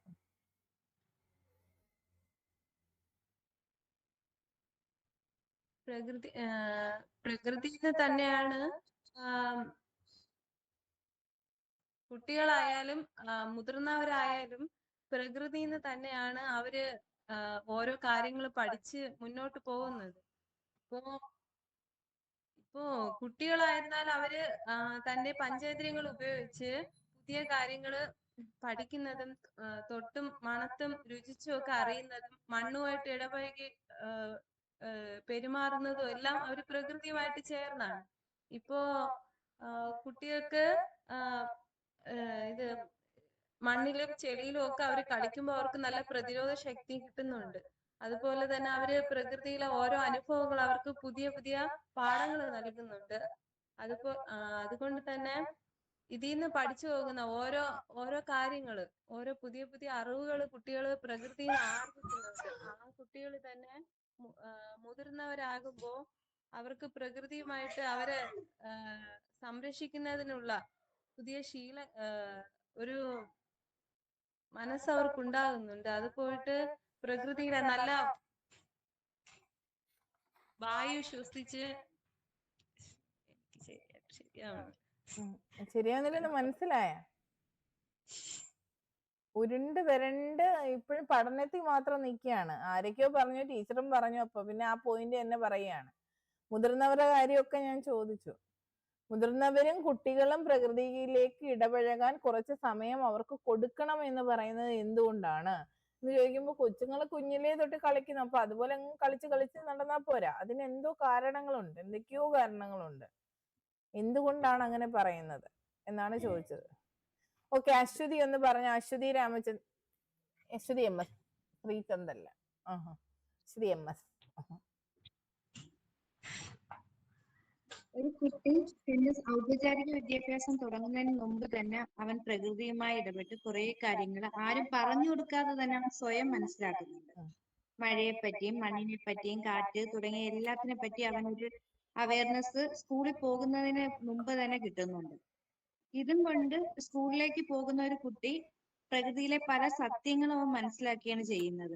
മഴയെ പറ്റിയുള്ള കാര്യങ്ങളും മണ്ണിനെ പറ്റിയുള്ള കാര്യങ്ങളും മാത്രമല്ല കൃഷിയെ പറ്റിയുള്ളതും തുടങ്ങിയ എല്ലാ വിവരങ്ങളും ഒരു കുട്ടിക്ക് സ്കൂളിൽ എത്തുമ്പോൾ ഒരു ഏകദേശം ഒരു ഐഡിയ കിട്ടിയിരിക്കും എന്തൊക്കെയാണ് എന്നുള്ളത്. മാത്രമല്ല അവന്റെ ഇന്ദ്രിയങ്ങളെല്ലാം ഉപയോഗിച്ച് അവൻ പല കാര്യങ്ങളും നിരീക്ഷിക്കുന്നുണ്ട്. ചെറിയ ചെറിയ പരീക്ഷണങ്ങൾ, അതായത് തൈകൾ നട്ടു മുളയ്ക്കുന്നതും അങ്ങനെ പിന്നെ സൂര്യൻ ചന്ദ്രൻ തുടങ്ങിയ എല്ലാം അവൻ ഏകദേശം മനസ്സിലാക്കുന്നുണ്ട്. ഇത്തരത്തിലുള്ള ഇവരുടെ കൂടി അശ്വതിയും ക്വസ്റ്റിന്റെ അപ്പുറത്തേക്ക് പോയി തോന്നുന്നത് പറയാൻ തുടങ്ങിയ. അല്ല, പ്രകൃതിയിൽ നിന്ന് അവൻ ഒരുപാട് കാര്യങ്ങൾ അവൻ മനസ്സിലാക്കുന്നുണ്ട്. പിന്നെ അവന് സ്കൂളിലേക്ക് എത്തുമ്പോൾ അതിനെപ്പറ്റി അവൻ കൂടുതൽ പഠിക്കാൻ ഇൻട്രസ്റ്റ് കാണിക്കുകയും ചെയ്യും. പ്രകൃതിയിൽ നടക്കുന്ന പല കാര്യങ്ങളെ പറ്റി അവന് മനസ്സിലാക്കാനുള്ള ഒരു ഇൻട്രസ്റ്റും ഉണ്ടാവും. അപ്പോൾ പ്രകൃതിയുമായി കണക്ട് ചെയ്ത് നമ്മൾ ഓരോന്ന് പഠിപ്പിക്കുമ്പോഴും കുട്ടിക്ക് അതിൽ നിന്ന് കൂടുതൽ കാര്യങ്ങൾ മനസ്സിലാക്കാനുള്ളൊരു താല്പര്യം വർദ്ധിക്കുകയും ചെയ്യും. കുട്ടിക്ക് താല്പര്യം ഉണ്ടാവട്ടെ എന്ന് കരുതിയാണോ പ്രകൃതിയായിട്ട് ഇണങ്ങാൻ പറയുന്നത്? മുതിർന്നവർക്കും കൊടുക്കണമെന്ന് പറയുന്നത് മുതിർന്നവരിരുന്ന് വെറുതെ കളിക്കാൻ വേണ്ടിയിട്ടാണോ? അല്ല, പ്രകൃതിയുമായി ഇടപെടുമ്പോഴത്തേക്ക് നമുക്ക് ഒരു മാനസിക ഉല്ലാസം, മുതിർന്നവർക്ക് ഒരു മാനസിക ഉല്ലാസം കിട്ടുന്നുണ്ട്. ഇതൊക്കെ മാത്രമാണ് അതിന്റെ ഉത്തരം. അല്ലാതെ ഈ പറഞ്ഞത് ഇത് മുഴുവൻ പറയാൻ നേരത്തെ നമ്മൾ അവസരം കൊടുത്തു. അശ്വതിയോട് ചോദിച്ച ചോദ്യത്തിന്റെ, മറ്റേ അശ്വതിയോട് ചോദിച്ച ചോദ്യത്തിന്റെ ഉത്തരമാണ് ഇപ്പൊ അശ്വതി എം എസ് പറഞ്ഞുകൊണ്ടിരിക്കുന്നത്, തുടക്കം പറഞ്ഞത്. അപ്പൊ അത്രയും നമുക്ക് വേണ്ട. എന്തുകൊണ്ടാണ് കുട്ടികൾക്കും മുതിർന്നവർക്കും പ്രകൃതിയുമായി ഇടപഴകാൻ കുറച്ചധികം സമയം അല്ലെങ്കിൽ കുറച്ചുകൂടി സമയം കൊടുക്കണം, നിർബന്ധമായി കൊടുക്കണം? അപ്പൊ അങ്ങനെയാണോ നിങ്ങളുടെ അഭിപ്രായം എന്ന് കൂടി ഞാൻ ചോദിച്ചു. അപ്പൊ എന്റെ അഭിപ്രായത്തിൽ തീർച്ചയായും പ്രകൃതിയിലേക്ക് ഇടപഴകാൻ കുട്ടിക്കും മുതിർന്നവർക്കും അവസരം കൊടുക്കണം എന്നത് തന്നെയാണ് എന്റെ അഭിപ്രായവും. അതിന്റെ കാരണം എന്ന് പറയുന്നത്, കുട്ടിയായിരിക്കുമ്പോഴേ പ്രകൃതിയിലേക്ക് ഇടപഴകുമ്പോൾ കുട്ടിക്ക് പ്രകൃതിയോടുള്ള സ്നേഹം വർദ്ധിക്കുന്നുണ്ട്, പുത്തൻ അറിവുകൾ സൃഷ്ടിക്കപ്പെടുന്നുണ്ട്. അതോടൊപ്പം തന്നെ കുട്ടി മാനസിക ഉല്ലാസം, ധൈര്യം, അവന്റെ ഭാവന ഉണരുന്നു, ചിന്താശേഷി ഉണ്ടാകുന്നു. അതുപോലെ പിന്നെ എന്താണ്, നേതൃത്വ പാഠവം, ഇതെല്ലാം കുട്ടി പ്രകൃതിയുമായി ഇണങ്ങി കളിച്ചും ചിരിച്ചും സുഹൃത്തുക്കളുമായി പ്രകൃതിയിലേക്ക് പോയും ഒക്കെ ജീവിക്കുന്ന ഒരു കുട്ടിക്ക് ഇതെല്ലാം ഉണ്ടാകുന്നുണ്ട്. അപ്പോ പ്രകൃതിയുമായി ഇണങ്ങി ജീവിക്കുക അല്ലെങ്കിൽ അതിലേക്ക് ഇറങ്ങി ചെന്ന് കളിക്കുക എന്ന് പറയുന്നത് തന്നെ ഒറ്റയ്ക്കാകണമെന്നില്ല, കൂട്ടായിട്ടാണ്. അവിടെ നേതൃത്വ പാഠവും സഹകരണ മനോഭാവവും ഇതെല്ലാം ഉണ്ടാകുന്നുണ്ട്. ഇനി അതല്ല, കുട്ടി ഒറ്റയ്ക്കാണെങ്കിൽ പോലും പ്രകൃതിയെ നിരീക്ഷിക്കുമ്പോൾ അവൻ പല കാര്യങ്ങളും കുട്ടിയും അറിയുന്നുണ്ട്, അല്ലെ? അതോടൊപ്പം തന്നെ മുതിർന്നവരോ ഇതേ രീതിയിൽ തന്നെ മാനസിക ഉല്ലാസത്തിന് വേണ്ടി പ്രകൃതിയുമായി ഇടപഴകി ജീവിക്കണം എന്ന് തന്നെയാണ് പുതിയ റിസർച്ചുകൾ പോലും പറയുന്നത്. അപ്പോ പ്രകൃതിയുമായി ഇണങ്ങി ജീവിക്കാത്തൊരവസ്ഥയുണ്ട്, അതിന് പറയുന്ന ഒരു പേരുണ്ട്. ഇതെല്ലാം കൂടി കഴിയുമ്പോൾ ഞാൻ മൊത്തത്തിൽ ക്രോഡീകരിച്ച് നിങ്ങളിലേക്ക് എത്തിക്കാം. നിങ്ങൾ ആരെങ്കിലും കേട്ടിട്ടുണ്ടോ അങ്ങനെ ഒരു അവസ്ഥയെ കുറിച്ചോ അങ്ങനെ ഒരു പേരിനെ കുറിച്ചോ? പ്രകൃതിയില്ല രോഗം കുട്ടികളിൽ നിന്ന് റിച്ചാർഡ് ലൂവിന്റെ ഉണ്ടായിരുന്നില്ലേ? അതെ അതെ. എവിടെ നിന്നാണ് ടീച്ചറിന് ആശയം കിട്ടിയത്? അത് ഫസ്റ്റ് സെമിസ്റ്ററിൽ ഞങ്ങളുടെ DLED ടെക്സ്റ്റില് ശാസ്ത്രത്തിൽ ഉണ്ടായിരുന്നു അല്ലെ? കുട്ടികളിൽ പ്രകൃതിയില്ല രോഗം, കുട്ടികളിൽ പ്രകൃതി കമ്മി രോഗം, പ്രകൃതിയില്ല രോഗം, അല്ലെങ്കിൽ നാച്ചുറൽ ഡെഫിസിറ്റ് അല്ലെ, natural deficit natural disorder. Deficit disorder അത് തന്നെ. ഡിസോർഡർ. അദ്ദേഹത്തിന്റെ ഒരു പുസ്തകത്തിൽ കാട്ടിലെ ഒരു കുട്ടീനോ അങ്ങനെ ഏതൊരു പുസ്തകത്തിലാണ്, പുസ്തകത്തിന്റെ പേര് തന്നെ എനിക്ക് അത്ര ഓർമ്മയില്ല. ദ ലാസ്റ്റ് ചൈൽഡ് അങ്ങനെ ഇൻ ഒരു ദ വുഡ്സ് പുസ്തകത്തിലാണ്. അല്ലെ, last child in the Woods. അതെ അതെ, ലാസ്റ്റ് ചൈൽഡ് അതിൽ പറയുന്നുണ്ട്. അപ്പൊ എന്താണ് പ്രകൃതി കമ്മി രോഗം എന്ന് പറയുന്നത്? അതൊരു അസുഖമാണോ, എന്താണ്? അത് ഇന്നത്തെ സമൂഹത്തിൽ പ്രകൃതിയിലേക്ക് ഇറങ്ങാനുള്ളൊരു വിമുഖത കാണിക്കുകയാണ് കുട്ടികൾ. ഒന്നാമത് നമുക്ക് മിക്കപേരും ഫ്ലാറ്റുകൾ ജീവിക്കുന്ന ഒരു അവസ്ഥ വരിക. അപ്പൊ അവർക്ക് പുറത്തേക്ക് ഇറങ്ങാന്ന് പറഞ്ഞാൽ പ്രത്യേകിച്ച് സ്ഥലമൊന്നുമില്ല, അവരുടെ ആ ഒരു ഇത് മാത്രം. അങ്ങനെ പ്രകൃതിയിലേക്ക് ഇറങ്ങാതെയിട്ട് കമ്പ്യൂട്ടർ, മൊബൈൽ ഫോണുകൾ, അങ്ങനെ വീഡിയോ ഗെയിമുകളിൽ മാത്രം ഒതുങ്ങിയിട്ട് ആവുമ്പോൾ കുട്ടികൾക്ക് മാനസികമായിട്ട് മാനസികമായ പ്രശ്നങ്ങൾ ഉണ്ടാവുന്നത്. അതാണ് അതിൽ പ്രകൃതിയില്ലാ രോഗം കുട്ടികളിൽ എന്ന് പറഞ്ഞിട്ട്. ഈ പ്രകൃതിയില്ലാ രോഗത്തിന്റെ ഒരു അവസ്ഥാന്തരമാണോ നിലവില് നമ്മളുടെ സമൂഹത്തില് നടക്കുന്ന ചില പ്രശ്നങ്ങൾ? അങ്ങനെ തോന്നിയിട്ടുണ്ടോ? എനിക്ക് അങ്ങനെ തോന്നിയിട്ടുണ്ട്. ഇപ്പത്തെ കുട്ടികൾക്ക് പൊതുവെ പ്രകൃതിയിൽ ഇണങ്ങിയിട്ടുള്ള ആ ഒരു ഇതില്ല. എല്ലാവരും ഫോണും പിടിച്ചിട്ട് തല താഴ്ത്തിരിക്കുന്ന ആ ഒരു ജനറേഷനാന്ന് പറയില്ലേ. പ്രകൃതിയിൽ ഇറങ്ങി കളിക്കാനോ ഒന്നിനും ശ്രമിക്കാത്ത ഒരു കാഴ്ചപ്പാടാണ് ഇന്ന് കാണുന്നത്. അപ്പൊ ഇനിയിപ്പോ കുട്ടികളെ ഇറക്കിയാൽ തന്നെ ടീച്ചർ പറഞ്ഞ പോലെ പേടിയാണ്. മണ്ണിൽ കളിച്ചിട്ടുണ്ടെങ്കിൽ അസുഖം വരുമോ, അങ്ങനെ കുറെ പ്രശ്നങ്ങൾ ഇപ്പത്തതിൽ പറയാറുണ്ട്. അതൊക്കെ തന്നെ അദ്ദേഹം ഇതിൽ പറയുന്നുണ്ട്. ഈ പ്രകൃതിയിലിറങ്ങാൻ കുട്ടികളിൽ എന്തുകൊണ്ടാണ് മാതാപിതാക്കളുടെ ഭാഗത്തു നിന്നുള്ള പ്രശ്നങ്ങളാന്നും പറയുന്നുണ്ട്. അവരെ ഇറക്കാൻ മനസ്സ് കാണിക്കുന്നില്ല. പിന്നെ കുട്ടികൾക്ക് അതുകൊണ്ട് തന്നെ ഓക്കെ. അതായത് പ്രകൃതി കമ്മി രോഗം എന്ന് പറയുന്ന അവസ്ഥയെ കുറിച്ച് ചർച്ച ചെയ്തത് റിച്ചാർഡ് ലൂ ആണ്. അദ്ദേഹത്തിന് മുമ്പ് റൂസോ ഇതേക്കുറിച്ച് പറയുന്നുണ്ട്.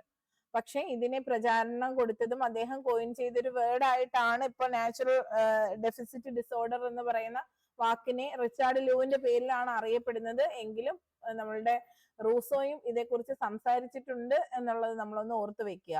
അപ്പൊ എന്താണ് നാച്ചുറൽ ഡെഫിസിറ്റ് ഡിസോർഡർ അഥവാ പ്രകൃതി കമ്മി രോഗം എന്ന് പറയുന്നത് എന്ന് ചോദിച്ചാൽ ഇതൊരു രോഗാവസ്ഥയല്ല, മറിച്ച് നമ്മളായി ഉണ്ടാക്കുന്ന ഒരവസ്ഥയാണ്. കുട്ടികളെയും മുതിർന്നവരെയും പ്രകൃതിയുമായി ഇടപഴകാതെ വളർത്തുന്ന അല്ലെങ്കിൽ വളരുന്ന രീതി. മുതിർന്നവരാണെങ്കിലും തങ്ങളുടെ മറ്റു പ്രഷറുകൾ, വർക്ക് പ്രഷറുകൾ, അതുപോലെ തന്നെ മൊബൈൽ ഫോൺ അഡിക്ഷൻ, ഇത് കാരണം പ്രകൃതിയിലേക്ക് ഇറങ്ങി ചെല്ലുകയോ ചുറ്റുപാടിനെ കുറിച്ച് നോക്കുകയോ ചെയ്യുന്നില്ല. ചുറ്റും നടക്കുന്ന മാറ്റങ്ങളെ നമ്മൾ പെട്ടെന്ന് ക്യാപ്ചർ ചെയ്യാനാണ് ഇപ്പൊ ശ്രമിക്കുന്നത്. എന്ത് നല്ല മനോഹരമായ കാഴ്ചകൾ കണ്ടാലും ഉടനെ നമ്മൾ എന്ത് ചെയ്യും? ഫോണിൽ ഫോട്ടോ എടുക്കും. ഉത്സവം കാണുമ്പോഴോ വീഡിയോ എടുക്കും. എനിക്കുണ്ട് ഈ ശീലമെല്ലാം, എനിക്കും ഉണ്ടായിരുന്നു. പക്ഷെ ഇപ്പൊ ഞാൻ കൂടുതലും മനസ്സിലേക്കാണ് പിക്ചർ എടുക്കാൻ, കൂടുതലും പിക്ചേഴ്സ് മനസ്സിലേക്ക് എടുക്കാൻ ശ്രമിക്കുകയാണ്. ഒരു ഘട്ടത്തിന് ശേഷം വന്നൊരു മാറ്റമാണത്. അതുപോലെ തന്നെ എന്ന് കരുതി ഞാൻ ഫോട്ടോസ് എടുക്കാറില്ല. നല്ല ഫോട്ടോസ് എടുക്കും. നമ്മൾ ഇതെന്നും മെമ്മറിയിൽ സൂക്ഷിക്കണം എന്ന് തോന്നുന്ന കാര്യങ്ങളെ മാത്രം ഫോട്ടോസ് എടുക്കുന്ന രീതിയിലേക്ക് മാറി. അപ്പോ അങ്ങനെ വരുമ്പോൾ നമുക്ക് ഒരുപാട് പോസിറ്റീവ്സ് വരും. നമ്മൾ ആസ്വദിക്കാൻ, കണ്ണുകൊണ്ട് ആസ്വദിക്കാൻ പഠിക്കും. ആ കാഴ്ച മനസ്സിലേക്ക് അങ്ങ് ഒപ്പിവെക്കാൻ. ഈ ഫോണൊന്നും ഇല്ലാത്ത സമയത്ത് നമ്മളുടെ ഉള്ളിലേക്ക് പല കാഴ്ചകൾ വന്ന് പതിഞ്ഞിട്ടുണ്ട്. അതിപ്പോഴും നമുക്ക് ഓർത്തെടുക്കാൻ കഴിയുന്നുണ്ടാവും. നിങ്ങളെല്ലാം നിങ്ങളുടെ കുട്ടിക്കാലത്തേക്കൊന്ന് പോവുക, നിങ്ങൾ കളിച്ച സ്ഥലങ്ങളിലേക്കൊന്ന് പോവുക. ഓർത്തെടുക്കാൻ പറ്റുന്നുണ്ടോ? പെട്ടെന്ന് ശ്രവ്യ ടീച്ചറിന്റെ മനസ്സിലേക്ക് ഓടി വന്ന കുട്ടിക്കാലത്തെ പെട്ടെന്ന് വന്ന ഒരു ദൃശ്യം ഞങ്ങളിലേക്കൊന്ന് എത്തിച്ചേ. നമ്മള് ചെറുപ്പത്തില് അപ്പുറത്തെ വീട്ടിലെ കുട്ടികളെല്ലായിട്ട് മണ്ണില് നമ്മള് ചോറും കറി ഉണ്ടാക്കി കളിക്കുക. ഇപ്പൊ ചിരട്ടയില് മണ്ണിട്ട് നമ്മള് ചിരട്ടപ്പൊട്ട് ഉണ്ടാക്കി കളിക്കാറുണ്ട്. നിങ്ങൾ ആ കളിക്കുന്ന ആ ഒരു സ്ഥലത്തെ ഒന്ന് പറഞ്ഞു തരും, ഞങ്ങളുടെ മനസ്സിലോട്ടുകൂടി വരട്ടെ. നമ്മള് വീടിന്റെ മുറ്റത്തുനിന്ന് അല്ലെങ്കിൽ അപ്പുറത്തെ വീട്ടിൽ പോയിട്ടൊക്കെയാണ് കളിക്കാറ്. നമ്മള് വീടിന്റെ പിന്നെ പറമ്പില് നമ്മളെ ഇലകളെല്ലാം പറിച്ച് ചിരട്ടയൊക്കെ വെച്ചിട്ട് ചോറും കറിയൊക്കെ ഉണ്ടാക്കി കളിക്കും. അതാണ് കളിക്കാറ്. ഓക്കെ. അങ്ങനെയാണെങ്കിൽ ആരായിനി? ജഷ്മ ടീച്ചർ ഒന്ന് പറഞ്ഞോ, ടീച്ചറിന്റെ കുട്ടിക്കാലത്തെ പെട്ടെന്ന് മനസ്സിലേക്ക് ഓടി വരുന്ന ദൃശ്യം. വീഡിയോ ഓൺ ചെയ്യണേ ജഷ്മ. ഓക്കെ, കാണുന്നില്ല. ട്യൂബ് ലൈറ്റ് മാത്രമേ കാണാവൂ. ആ പറഞ്ഞോളൂ. അധികം അവധി ദിവസങ്ങളിൽ വല്ല മരത്തിൽ കയറലും അതൊക്കെ ആയിരുന്നു കുട്ടിക്കാലം. അതെ അതെ. ആ പിന്നെ അമ്മയുടെ വീട്ടിൽ പോയാൽ തോടിന്റെ അടുത്ത് വയലിന് അടുത്തെല്ലാം ആയിട്ട് കുറെ കുട്ടികളായിട്ട് കളിക്കലൊക്കെ ഉണ്ടായിരുന്നു. ഓക്കെ ഓക്കെ ഓക്കെ ഓക്കെ ടീച്ചറെ. അപ്പൊ നിങ്ങൾക്കൊക്കെ പ്രകൃതിയുമായി ഇണങ്ങിയ കുട്ടിക്കാലമാണ്. മക്കൾക്ക് അത് കൊടുക്കാൻ പറ്റുന്നുണ്ടോ? ഇല്ല, ഒരിക്കലും ഇല്ല. ഇല്ല, പക്ഷെ പുറത്ത് സ്കൂളിൽ നിന്ന് വന്നിട്ട് കുറച്ചു നേരം വെളിയിൽ കിടന്ന് ഓടി കളിക്കും. അങ്ങനെയെങ്കിലും നമ്മൾ കൊടുക്കും അല്ലേ? കുറെ നേരം മണ്ണില് ചാലൊക്കെ ഉണ്ടാക്കി കളിച്ചുകൊണ്ടിരിക്കും വെളിയിൽ പോയി. പക്ഷെ കുട്ടികള് വേറെ ഇല്ല, ഇവർ രണ്ടുപേരും തന്നെ ഉള്ളൂ. കുറെ നേരം അടി വെക്കും, ഇതൊക്കെ തന്നെ. ഞാൻ കുറച്ചൊക്കെ ശ്രമിച്ചിട്ടുണ്ട് കേട്ടോ അങ്ങനെ ചെയ്യാന്. ചിരട്ടയില് മണ്ണ് നിറച്ചിട്ട് അപ്പുണ്ടാക്കാനും അങ്ങനത്തതൊക്കെ ഞാന് കറി വെക്കാനൊക്കെ. അവൻ ചെറുതാണ്, അത്രയ്ക്കൊന്നും ആയിട്ടില്ല. പക്ഷെ ഞാൻ ചെരുപ്പിടാതെ നടക്കാനും ഒക്കെ ശീലിപ്പിച്ചിട്ടുണ്ടായിരുന്നു. ഞാനും ഇതുപോലെയാണ് മോനെ വളർത്തിയത്. ഇപ്പം ഓർക്കുന്നുണ്ടോന്ന് പോലും അറിയില്ല. ഇപ്പൊ എന്ന് പറയുമ്പോൾ റോഡ് സൈഡാണ് വീട്. എങ്കിലും ഞങ്ങൾ കിട്ടുന്ന സമയത്ത് അവന് എൻ്റെ വീട്ടിലേക്ക് പോകുമ്പോൾ അവിടെ കുറച്ചുകൂടി സ്ഥലമുണ്ട്, സ്പേസ് ഉണ്ട്. അപ്പൊ അവിടെ മണ്ണിലേക്ക് ഇറങ്ങുകയും കൃഷി ചെയ്യുകയും അച്ചാച്ചനോടൊപ്പം പോവുകയും കളിക്കുകയും അതിനൊന്നും നമ്മൾ റെസ്ട്രിക്ഷൻസ് പറയാറില്ല. കുറേ മണ്ണിൽ കളിച്ചിട്ട് പിന്നെ പറയുന്ന ആകെ ഒരു കാര്യം, തിരിച്ചു കയറുമ്പോൾ കൈയും കാലും വൃത്തിയായി കഴുകി തിരിച്ചു കയറുക. അത് വൃത്തിയുടെ ശീലങ്ങളുടെ ഭാഗമായിട്ട് പറയുന്നതാണ്. കുഞ്ഞിലെ ചെറിയ കുട്ടിയായിരിക്കുമ്പോൾ ചാണകപ്പൊടിയൊക്കെ ഇട്ട് നല്ലതായിട്ട് മിക്സ് ചെയ്ത് മണ്ണൊക്കെ ഇട്ട് നന്നായിട്ട് ഇളക്കി കുഴച്ച് പിന്നെ ചെടികൾക്ക് ഇട്ട് കൊടുക്കുന്നതൊക്കെ വീഡിയോസ് ഉണ്ടായിരുന്നു ഒരു സമയത്ത്. ഞാൻ എല്ലാം എടുത്തു വെച്ചിരുന്നു. ഇപ്പം എവിടെയോ ഉണ്ട്. ചെടിക്ക് വെള്ളം ഒഴിക്കുന്നതും. എന്നിട്ട് അവൻ തന്നെ പറയുന്ന ഒരാശയുണ്ട്, അമ്മ ഇത് ചെടിക്ക് ഞാന് പിന്നെ ചെടിക്ക് കുടിക്കാനാ എന്നൊക്കെ കൊഞ്ചി പറയുന്ന വീഡിയോസ് ഒക്കെ ഉണ്ട്. വെള്ളം കൊടുത്തിട്ട് പറയുന്നു ചെടിക്ക് പിന്നെ കുടിക്കാനാ ഇത് കൊടുക്കുന്നത്. ഞാൻ പറയും, മോനെ ഇങ്ങനെ വെള്ളം കളയല്ലേ, ഇങ്ങനെ ഒരുപാട് വെള്ളം ഉപയോഗിക്കല്ലേ, പിന്നെ നമുക്ക് പല ആവശ്യങ്ങൾക്ക് വേണ്ടേന്ന് ചോദിക്കുമ്പോൾ അതേ നമുക്ക് തേയില വെള്ളം ഇടണം, നമുക്ക് കുളിച്ചണം, നമുക്ക് ചെടിക്ക് കൊടുക്കണം, ചെടിക്ക് കുടിച്ചണം, ഇങ്ങനെയൊക്കെ പറയുമായിരുന്നു. അപ്പൊ അത് ഒരിക്കലും നമ്മൾ ചെടിക്ക് വെള്ളം ഒഴിക്കുന്ന ചെടിക്ക് കുടിക്കാനാന്ന് നമ്മൾ പറഞ്ഞു കൊടുത്തതല്ല. അതുപോലെ ചാണകപ്പൊടി കൊണ്ടുവന്ന് പിന്നെ ചെടിക്ക് ചുറ്റുമൊക്കെ ഇട്ടിട്ട് മോൻ പറയുമായിരുന്നു ഇത് ചെടിക്ക് കഴിക്കാനാ എന്ന് പറയുമായിരുന്നു. ഇതൊന്നും നമ്മൾ പറഞ്ഞു കൊടുത്ത് പഠിപ്പിച്ചതല്ല, അവന് തന്നെ കിട്ടുന്ന ആശയങ്ങളാണ്. എന്തിനാണ് വളമിടുന്നത്? അതിന് വളരാനാന്ന് പറയുമ്പോൾ അവൻ ഭക്ഷണം കഴിക്കുന്നത് വളരാനാണ് എന്നുള്ള ഒരു രീതിയിലാണ് അവൻ മനസ്സിലാക്കുന്നത്. അപ്പോൾ ചെടി ഭക്ഷണം കഴിക്കുകയാണ് എന്ന രീതിയിലേക്ക് കുട്ടി സ്വയം ഉണ്ടാക്കിയ ആശയങ്ങളാണത്. അപ്പൊ അതൊക്കെ എങ്ങനെ സംഭവിച്ചു? എങ്ങനെയായിരിക്കും ഈ ഒരു ആശയം കുട്ടിയിലേക്ക് എത്തിയത്? എങ്ങനെയാണ് കുട്ടിയിലേക്ക് ഈ ഒരു ആശയം രൂപീകരിക്കപ്പെട്ടത്? ചുറ്റുപാട് നിരീക്ഷിച്ചിട്ടാണ് കുട്ടി മനസ്സിലാക്കുന്നുണ്ടായിരിക്കുക. തന്റെ അനുഭവങ്ങളെ ചുറ്റുപാടുമായിട്ട് കോർത്തിണക്കിയിട്ട്. എന്തായാലും കുട്ടി ഇപ്പൊ ചെടികള് വളരുന്നുണ്ടെന്ന് കുട്ടി മനസ്സിലാക്കണ്ടല്ലോ. എന്തായാലും നീളം വെക്കുന്നുണ്ട്, അപ്പൊ അത് ഭക്ഷണം കഴിക്കുന്നുണ്ട് എന്ന് കുട്ടി ഭക്ഷണം കഴിക്കണോണ്ടാണല്ലോ. അപ്പൊ അതിങ്ങനെ കണക്ട് ചെയ്തിട്ട് കുട്ടി തിരിച്ചറിയുന്നു. അതെ, നമ്മൾ അമ്മമാര് കുട്ടികളോട് പറയും, ഭക്ഷണം കൊടുക്കുമ്പോൾ നമ്മൾ പറയും നന്നായി വളരണ്ടേ, മസിലൊക്കെ വെക്കണം. ഞാൻ ഇങ്ങനെ പറയായിരുന്നു, മസിലൊക്കെ വെക്കണം, അച്ഛൻ്റെ കണക്ക് നീളം വെക്കണം, അച്ചാച്ചൻ്റെ കണക്ക് ആരോഗ്യം വേണ്ടേ, ഇങ്ങനെ ഓരോരുത്തരെയും കണക്ട് ചെയ്ത് ഇങ്ങനെ പറയും. ഇതിന് ഭക്ഷണം കഴിക്കണം, നല്ല ഭക്ഷണം കഴിക്കണം എന്നൊക്കെ പറയും. അപ്പൊ കുട്ടി അതിനെ അവന്റെ അനുഭവത്തെ പ്രകൃതിയുമായിട്ട് ചേർത്ത് അവൻ പുതിയ ആശയം അങ്ങനെ വന്നപ്പോൾ അവന് ഭാവന ഉണരുന്നു, അവന് പിന്നെ എന്താണ് ചിന്താശേഷി വർദ്ധിച്ചു, അതുപോലെ തിരിച്ചറിവുകൾ ഉണ്ടായി.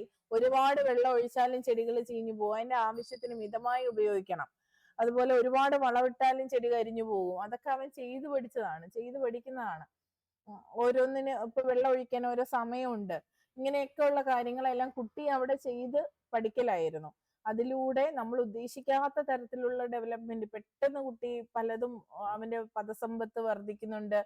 പ്രകൃതിയിൽ കാണുന്ന ഓരോ കാര്യങ്ങളെ കുറിച്ച് നമ്മളോട് ചോദിക്കും, നമ്മളത് പറഞ്ഞു കൊടുക്കും.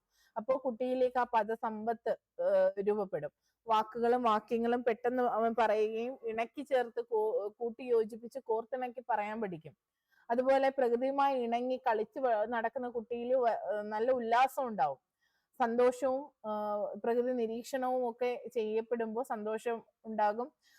ഫാമിലി ടൈമും കൂടി പ്രകൃതിയിലേക്ക് ഇണക്കിയുള്ളതാണ് എന്നുണ്ടെങ്കിൽ അവിടെ ഒരു നല്ല സൗഹൃദ മനോഭാവം ഉണ്ടാവും. ഇതൊക്കെ ഉണ്ട് കേട്ടോ. അപ്പോ അങ്ങനെയാണെങ്കിൽ നിങ്ങളിലേക്ക് കുറച്ച് കാര്യങ്ങളും കൂടി എനിക്ക് എത്തിക്കാനുണ്ട്. അതായത് ഞാൻ നിങ്ങളോട് എപ്പോഴും പറയുന്ന പുസ്തകങ്ങളിൽ ഒന്നാണ് സ്കൂൾ പഠനത്തിന്റെ ഫിൻലൻഡ് മാതൃക എന്ന് പറയുന്നത്. അതിനകത്ത് പ്രകൃതിയിലേക്ക് ഇറങ്ങുക എന്ന് പറഞ്ഞിട്ട് അതേക്കുറിച്ച് എഴുതുന്നുണ്ട്. ഫിൻലൻഡിൽ നടത്തിയ വിദ്യാഭ്യാസ പരിഷ്കരണങ്ങളെ കുറിച്ചിട്ടാണ് ഇതിൽ പറഞ്ഞിരിക്കുന്നത്. ആ സമയത്ത് റിച്ചാർഡ് ലൂവിനെ കുറിച്ചും പറയുന്നുണ്ട്. അപ്പൊ ഈ പറയുന്ന ഫിൻലൻഡ് മാതൃക സ്കൂൾ പഠനത്തിന്റെ ഫിൻലൻഡ് മാതൃക എന്ന പുസ്തകത്തിൽ ഫിൻലൻഡിന്റെ വിദ്യാഭ്യാസ രീതികളെ പ്രശംസിച്ചുകൊണ്ട് പറയുന്നു. അപ്പൊ അത് തന്നെ എല്ലാ രാജ്യങ്ങളിലേക്കും അതുപോലെ വ്യാപിപ്പിക്കാൻ കഴിയില്ല. ഓരോയിടത്തും അതിൻ്റെതായ പരിമിതികളുണ്ട്. അപ്പൊ റിച്ചാർഡ് ലൂ തന്റെ പുസ്തകത്തിലേക്ക് ഫിൻലൻഡിന്റെ മാതൃകയെ അതുപോലെ എടുക്കണം എന്നൊക്കെ പറഞ്ഞുകൊണ്ടും പ്രകൃതിക്ക് അവർ കൊടുക്കുന്ന ഇമ്പോർട്ടൻസ് മനസ്സിലാക്കിയതിന് ശേഷവുമാണ് തന്റെ പുസ്തകത്തിലും അദ്ദേഹം എഴുതുകയും അതുപോലെ ഈ ഒരു ആശയം, അതായത് എന്താണ് ഞാൻ നേരത്തെ നാച്ചുറൽ ഡെഫിസിറ്റ് ഡിസോർഡർ എന്ന ടേം കോയിൻ ചെയ്യാനും ഒക്കെ ഉണ്ടായ റീസൺ ഫിൻലൻഡും കൂടിയാണ്. അപ്പൊ അതിനകത്ത് പറയുന്നുണ്ട് എങ്ങനെയാണ് കുട്ടികളെ ഫിൻലൻഡുകാര് വളർത്തുന്നത് എന്നതിനെ കുറിച്ച്. നിങ്ങൾക്ക് അതിനെ കുറിച്ച് വല്ല ധാരണയുണ്ടോ? നിങ്ങൾ യൂട്യൂബ് ഒക്കെ കാണുന്നവർക്ക് അങ്ങനെ 2 കപ്പിൾസ് ഉണ്ട്, കണ്ടിട്ടുണ്ടോ അവരുടെ വീഡിയോസ് ഒക്കെ? ഫിൻലൻഡുമായിട്ട് ബന്ധപ്പെട്ട ഫിൻലൻഡിലെ വിദ്യാഭ്യാസമൊക്കെ. ടീച്ചറെ, ഈ മഞ്ഞ് വീഴുന്നതൊക്കെ മഞ്ഞ് വീഴുന്നതല്ല, ഒരു ആകാശത്ത് ഒരു പ്രത്യേക ഒരു നിറം വരില്ലേ, അതൊക്കെ കാണിച്ചവരാണോ? ഇത് നേരിട്ട് കണ്ടു എന്നൊക്കെ ഞാൻ ഉദ്ദേശിച്ചത് അതല്ല. അത് ഞാൻ കണ്ടു. അത് ഫിൻലൻഡ് ആണോ എന്ന് എനിക്ക് കൃത്യമായിട്ട് അറിയില്ല, ഓർക്കുന്നില്ല. പക്ഷെ അതിലും ഉണ്ട് ആശയം, അവിടെയും ഉണ്ട്. അവരും കുട്ടിയെ വളർത്തുന്ന രീതി. അവര് അങ്ങനെ മറ്റേ മഞ്ഞെടുത്തിട്ട് മറ്റേ ഉണ്ടാക്കില്ലേ, മഞ്ഞുകൊണ്ട് രൂപങ്ങൾ ഉണ്ടാക്കിയിട്ടും ഇഗ്ലൂന്റെ അവര് പറയുന്നുണ്ട്. മഞ്ഞു മനുഷ്യനെ ഉണ്ടാക്കുന്നുണ്ട്, ഇഗ്ലു വീട്, എന്നിട്ട് അവർ അതിനകത്ത് നിൽക്കുന്നുണ്ട് അല്ലെ, താമസിക്കുന്നുണ്ട് മഞ്ഞുകാലത്ത്. നമ്മളൊക്കെ പിള്ളേരെ തണുപ്പുണ്ടെങ്കിൽ വീട്ടിന്റെ അകത്ത് എടുത്തു വെച്ച് പിടിച്ചു വെച്ചേക്കും. പക്ഷെ അവരൊക്കെ ന്യൂബോൺ ബേബീസിനെയൊക്കെ പുറത്ത് കിടത്തും, മഞ്ഞുള്ള സമയത്ത് പുറത്ത് കിടത്തും. അപ്പൊ അത് പ്രതിരോധം കിട്ടാൻ വേണ്ടിയിട്ടാണ്. മഞ്ഞ് സമയത്ത് അവർ ഇതുപോലെ മഞ്ഞ് വെച്ച് ഇങ്ങനെ വീടുകൾ ഉണ്ടാക്കി അതിനകത്ത് നിൽക്കും. അപ്പൊ ഇത് പ്രതിരോധം കിട്ടാൻ, ആ പ്രകൃതിയുമായി ഇണങ്ങി അവിടുത്തുകാരായ കുട്ടികൾ ജീവിക്കണം, സർവൈവ് ചെയ്യണം എന്നതിന് വേണ്ടിയിട്ടാണ് അങ്ങനെ ചെയ്യുന്നത്. അത്തരത്തിലൊക്കെ നോക്കുമ്പോൾ നമ്മൾ ഒന്നും തന്നെ ചെയ്യുന്നില്ല. അപ്പൊ ഫിൻലൻഡിന്റെ വിദ്യാഭ്യാസ മാതൃക എന്ന് പറയുന്ന പുസ്തകത്തില് തിമോത്തി ഡി വാക്കറിന്റേതാണ് പുസ്തകം. അതിനകത്ത് അദ്ദേഹം പറയുന്നുണ്ട്, ഫിൻലൻഡിലെ ശിശിരകാലം വരുമ്പോഴേക്ക് മഞ്ഞ് സമയം ആകുമ്പോഴേക്ക് വീടിനടുത്ത് ഒക്കെയുള്ള സ്ഥലങ്ങളിൽ എല്ലാം കുട്ടികളും മുതിർന്നവരും എപ്പോഴും മഞ്ഞില് കളിക്കുന്ന അവസ്ഥ. അപ്പൊ സ്കൂൾ പഠനവും സ്കൂളിന്റെ പാഠ്യപ്രവർത്തനങ്ങളും കൂടി ഇത്തരത്തില് പ്രകൃതിയുമായിട്ട് ഇണക്കി ചെയ്യുന്നവരാണ് ഫിൻലൻഡുകാര്. അപ്പൊ അധ്യാപകരുടെ സംഘങ്ങളും കുട്ടികളും കൂടി ചേർന്ന് ഉള്ള ചില കളികളെ കുറിച്ചൊക്കെ അദ്ദേഹം അതിനകത്ത് പറയുന്നുണ്ട്. അതായത് സ്കീയിങ് ഒക്കെ ഉണ്ടല്ലോ, ഐസിൽ ഇങ്ങനെ സ്കേറ്റിംഗ് ഒക്കെ നമ്മൾ കണ്ടിട്ടുണ്ട് അല്ലെ. അപ്പൊ ആ സ്കീയിങ് പോലുള്ള പിന്നെ പ്രവർത്തനങ്ങള്, ഐസ് ഫിഷിങ്, നിങ്ങൾ യൂട്യൂബിലൊക്കെ നോക്കിയാൽ കാണാം കേട്ടോ. ഐസ് ഫിഷിങ്, ഐസൊക്കെ ഇങ്ങനെ ഡ്രില്ല് ചെയ്ത് അതിനകത്ത് നിന്ന്, അതായത് തടാകങ്ങളും ഫുൾ ഐസ് ആയിരിക്കില്ലേ, അതിന്റെ പുറത്തൂടെ നമുക്ക് നടക്കാൻ പറ്റും. അപ്പൊ അവിടെ അത് ഡ്രില്ല് ചെയ്ത് അതിനകത്തുനിന്ന് മീൻ പിടിക്കുന്ന രീതി. അപ്പൊ ഇതൊക്കെ കുട്ടികളെ പരിശീലിപ്പിക്കുന്നു, കുട്ടികൾ അതിൽ ആനന്ദം കണ്ടെത്തുന്നു. നിങ്ങളൊന്ന് ആലോചിച്ച് നോക്കിക്കേ, പുറത്തേക്ക് ഇറങ്ങാൻ പറ്റാത്ത അത്ര മഞ്ഞ്. ആ മഞ്ഞുള്ള സമയത്ത് പുറം ലോകവുമായിട്ട് ഒരു ബന്ധവുമില്ലാതെ നമ്മുടെ കുട്ടികൾ റൂമിനകത്തായി പോകുമ്പോൾ അവരെന്തെല്ലാം പ്രഷറിലേക്ക് പോകില്ലേ? പോകുവോ? കളിക്കാനിടയില്ല. കുട്ടികളുടെ പ്രകൃതം എന്താണ്? പറഞ്ഞോ മഞ്ജു ടീച്ചറെ. ഇല്ല, പുറത്തു പോകാൻ പറ്റൂല കുട്ടികൾക്ക്. പുറത്തു പോകാൻ പറ്റൂല, പക്ഷെ അവര് കൊണ്ടുപോകും കേട്ടോ. നമ്മള് മഴയൊക്കെ ആകുന്ന പിള്ളേരെ എന്ത് ചെയ്യും? വീട്ടിനകത്ത് പൂട്ടിയിടും. ഇല്ല, ഞാൻ ഇതാണ് മഴയൊക്കെ വന്ന് വെളിയിൽ പോയി കളിച്ചു. ആദ്യ മഴ കഴിഞ്ഞിട്ടുള്ള മഴയില് നമുക്ക് ഇറക്കാം. ആദ്യ മഴയ്ക്ക് ഒരു പ്രശ്നം, പ്രത്യേകിച്ച് ഇപ്പോഴത്തേത് പൊടിയായിരിക്കും. പൊടി അടങ്ങിയിട്ടുള്ള മഴ വരുമ്പോ നമുക്ക് കുട്ടികളെ ധൈര്യമായിട്ട് ഇറക്കാം. മറ്റേതാണ് പ്രശ്നം ഉണ്ടാക്കുന്നത്, അസുഖങ്ങൾ വരുത്തുന്നത്.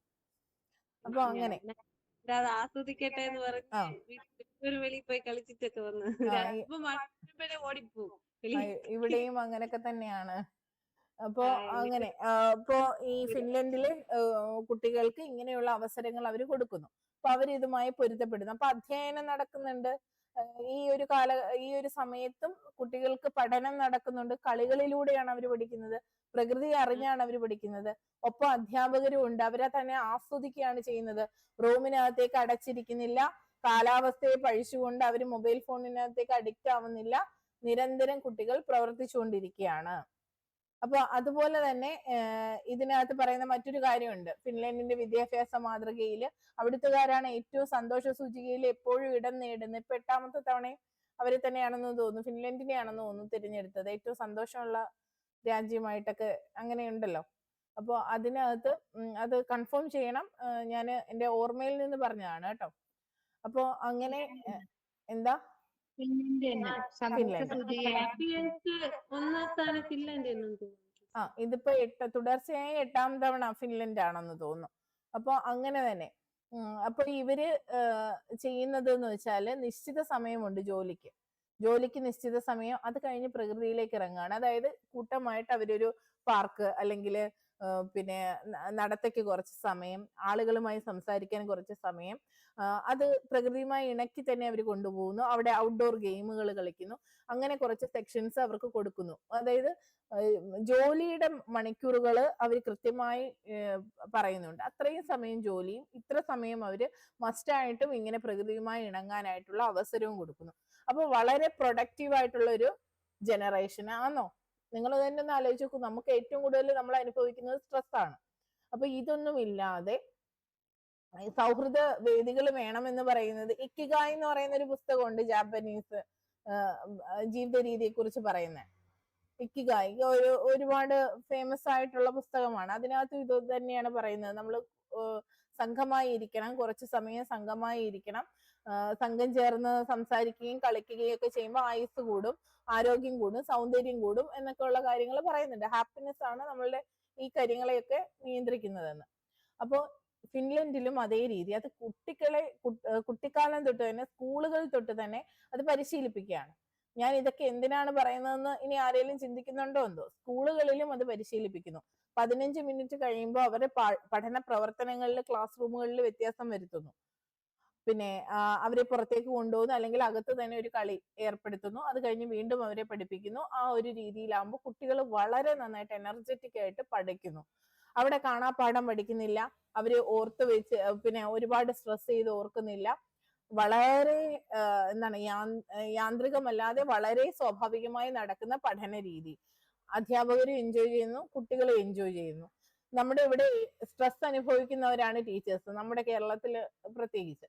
അപ്പോൾ കാരണം അവർക്ക് സ്കൂള് വിട്ടാലും കുട്ടികളുടെ പ്രശ്നങ്ങൾ അവരെ അലട്ടി വീട്ടിലേക്ക് അവർ കൊണ്ടുപോകും. എന്നാൽ ഇതെല്ലാം ഫിൻലൻഡിലൊക്കെ ആണെങ്കിൽ ഇതെല്ലാം അവിടെ തന്നെ വെച്ചിട്ടാണ് നമ്മുടെ പേരൻസ് വീട്ടിലേക്ക് പോകുന്നത്.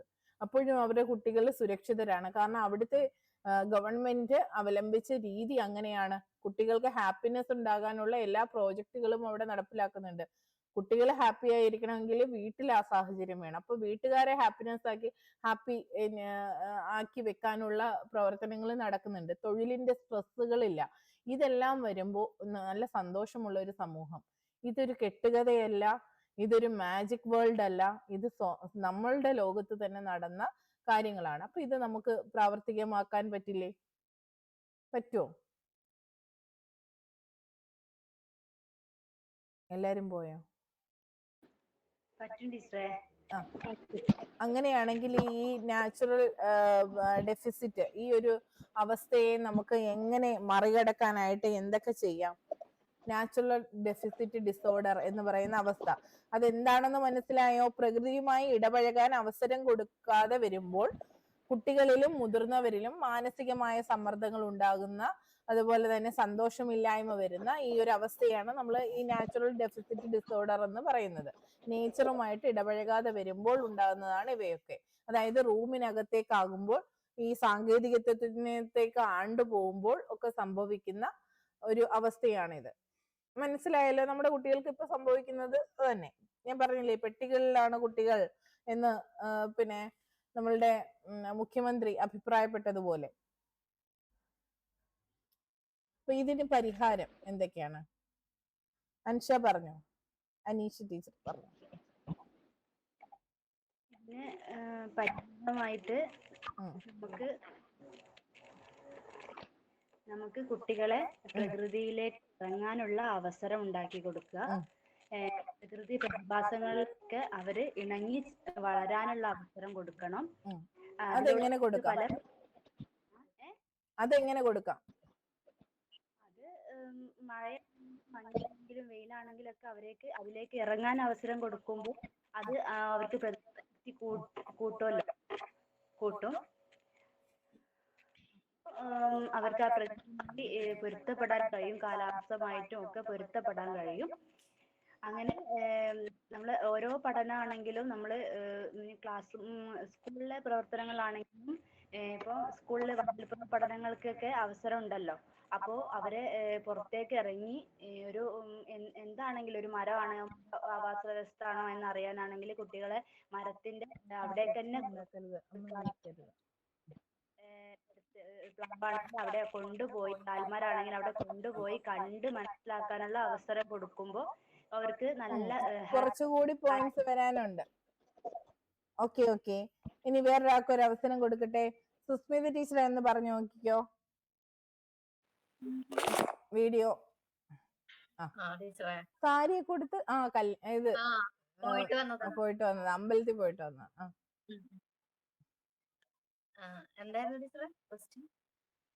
കേട്ടായിരുന്നോ?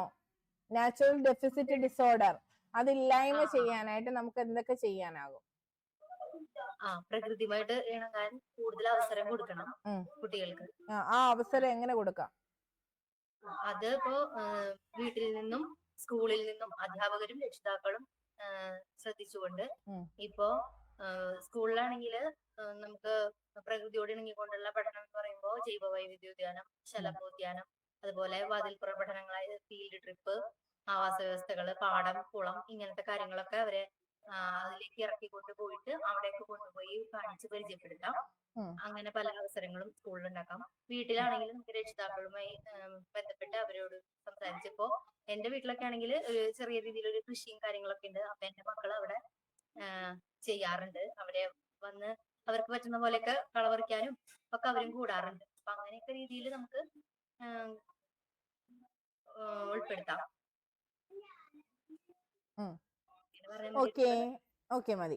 ബിന്ദുജ ടീച്ചറെ പറഞ്ഞോ, എല്ലാവർക്കും അവസരം വേണമല്ലോ. ബിന്ദുജ ടീച്ചറെ.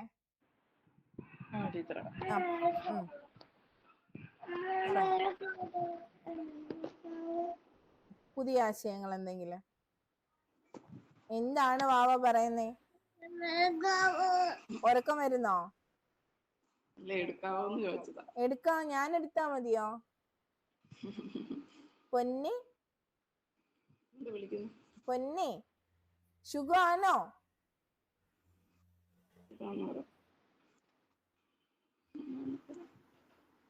പറഞ്ഞോ ടീച്ചറെ. അപ്പോഴ് കുട്ടികള് പ്രകൃതിയോട് കൂടുതൽ ഇണങ്ങി ചേർത്തൊരു വിദ്യാഭ്യാസമാണ് ഇപ്പൊ നമ്മുടെ സ്കൂളുകളിലുള്ളത്. അതിന് ഏറ്റവും ഉദാഹരണമാണ് ജൈവ വൈവിധ്യ പാർക്കുകള്, ഫീൽഡ് ട്രിപ്പുകൾ, അതുപോലെ തന്നെ ശലഭോദ്യാനമൊക്കെ.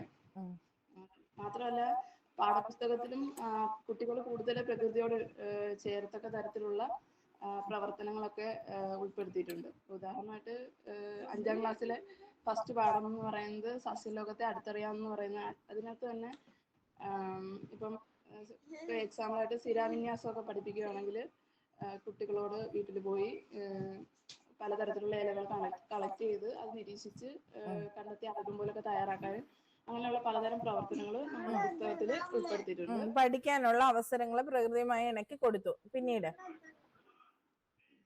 പിന്നെ വീട്ടിൽ വന്നിട്ടായാലും നമ്മൾ ചെറിയ പൂന്തോട്ടങ്ങളായാലും കുട്ടികളെ കൊണ്ട് തന്നെ ചെയ്യാൻ രക്ഷിതാക്കളും കൂടെ മുൻകൈ എടുക്കുകയും അത് ടീച്ചേഴ്സ് ആയാലും രക്ഷിതാക്കളുമായിട്ട് കമ്മ്യൂണിക്കേറ്റ് ചെയ്ത് അതിനുള്ള അവസരങ്ങൾ ഉണ്ടാക്കി കൊടുക്കുകയാണ്.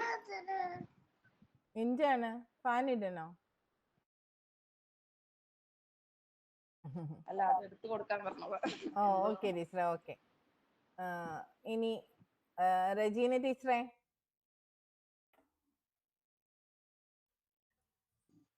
ടീച്ചറെ ഈ നമ്മൾ പറഞ്ഞ നാച്ചുറൽ ഡെഫിസിറ്റ് ഡിസോർഡർ പരിഹാരമായിട്ട് ഇവരൊക്കെ പറഞ്ഞു, ഒന്ന് പ്രകൃതിയുമായി ഇണക്കി പഠിപ്പിക്കുക, പഠനത്തിന്റെ കാര്യം പറഞ്ഞു. അതല്ലാതെ മറ്റൊരു പോയിന്റ്? അതല്ലാതെ വീടുകളിൽ നിന്ന് ചെയ്യാൻ പറ്റുന്ന കുട്ടികളെ നമുക്ക് മറ്റുള്ള രീതിയിൽ പ്രകൃതിയുമായിട്ട് എൻഗേജ് ചെയ്യിപ്പിക്കുക എന്നുള്ളതാണ്. അത് ഇപ്പൊ വീടുകളിൽ അത് ചെയ്യും എന്ന് നമുക്ക് എന്താണ് ഉറപ്പ്? നമ്മൾ അധ്യാപകർ കൗൺസിലിംഗ് നമുക്ക് കൊടുക്കാം, അല്ലാതെ നമുക്ക് സ്കൂളുകളിൽ നമുക്ക് ചെയ്യാൻ പറ്റും. സ്കൂളുകളിൽ ചെയ്യാൻ പറ്റും. പേരൻസിന് അല്ലെങ്കിൽ വീടുകളിൽ ചെയ്യാൻ വേണ്ടിയിട്ട് നമുക്ക് എന്ത് ചെയ്യാൻ പറ്റും? ഓരോ കുട്ടിയുടെയും വീട്ടിൽ ഓരോ ദിവസവും പോയി അവരെ വിളിച്ച് പ്രകൃതിയുമായിട്ട് ഇണക്കി പ്രവർത്തനം ചെയ്യിക്കണം. അങ്ങനെ നമുക്ക് ചെയ്യിപ്പിക്കാം. നമുക്ക് പിന്നെ parents meeting, teachers parents meeting. ഞാൻ എന്തോ പറഞ്ഞാലും അങ്ങ് സമ്മതിച്ചു തരും. അതൊക്കെ നടക്കുമോ? നമുക്ക് ഓരോ ദിവസം ഓരോ കുട്ടിയുടെ വീട്ടിൽ പോയി ഇച്ചിരി നേരം കളിക്കാന്ന് പറയാൻ പറ്റുമോ? അത് നമുക്ക് പോസിബിൾ അല്ല ടീച്ചറെ. നമുക്ക് വീട്ടിൽ ചെന്ന് ഇതാക്കുന്നത് പോസിബിൾ അല്ല. നമുക്ക് കിട്ടുന്ന സ്കൂൾ മാത്രമാണ്. സ്കൂളിൽ നമുക്ക് പിന്നെ കുട്ടികളെ പ്രകൃതി സ്വിമ്മിംഗ് പൂൾ, ഒരു പൂൾ ഉണ്ടെങ്കിൽ നമുക്ക് കുറച്ച് കുട്ടികളെ വെച്ചിട്ട് നമുക്ക് അവരെ അത് ചെയ്യിപ്പിക്കാം. അവർക്ക് കിട്ടുന്ന ഒരു ആവേശമുണ്ട്. അതുപോലെ നമുക്ക് പിന്നെ ഇംഗ്ലീഷ് പഠിപ്പിക്കുമ്പോ വിത്തുകളൊക്കെ നമ്മൾ അവരെ കൊണ്ട് ചെറിയ ക്ലാസ്സുകളിൽ മണ്ണിറക്കി അവരെ കൊണ്ട് പഠനം ഒന്ന് വിടൂ. പഠനം എല്ലാവരും പറഞ്ഞു, പഠനം പറഞ്ഞു. പക്ഷെ ആരും ഇതിനെ ഒന്ന് ടേംസ് ആക്കി ഒന്ന് പിന്നെ പ്രിസൈസ് ചെയ്ത് എല്ലാം ഉള്ള എന്നാൽ ചുരുക്കിയ രീതിയിൽ ആരും പറയുന്നില്ല. എന്ത് കിട്ടിയാലും ഇങ്ങനെ വലിച്ചു നീട്ടിക്കൊണ്ട് പോവാണ്. അതാണ് എനിക്ക് മനസ്സിലാവാത്തത്.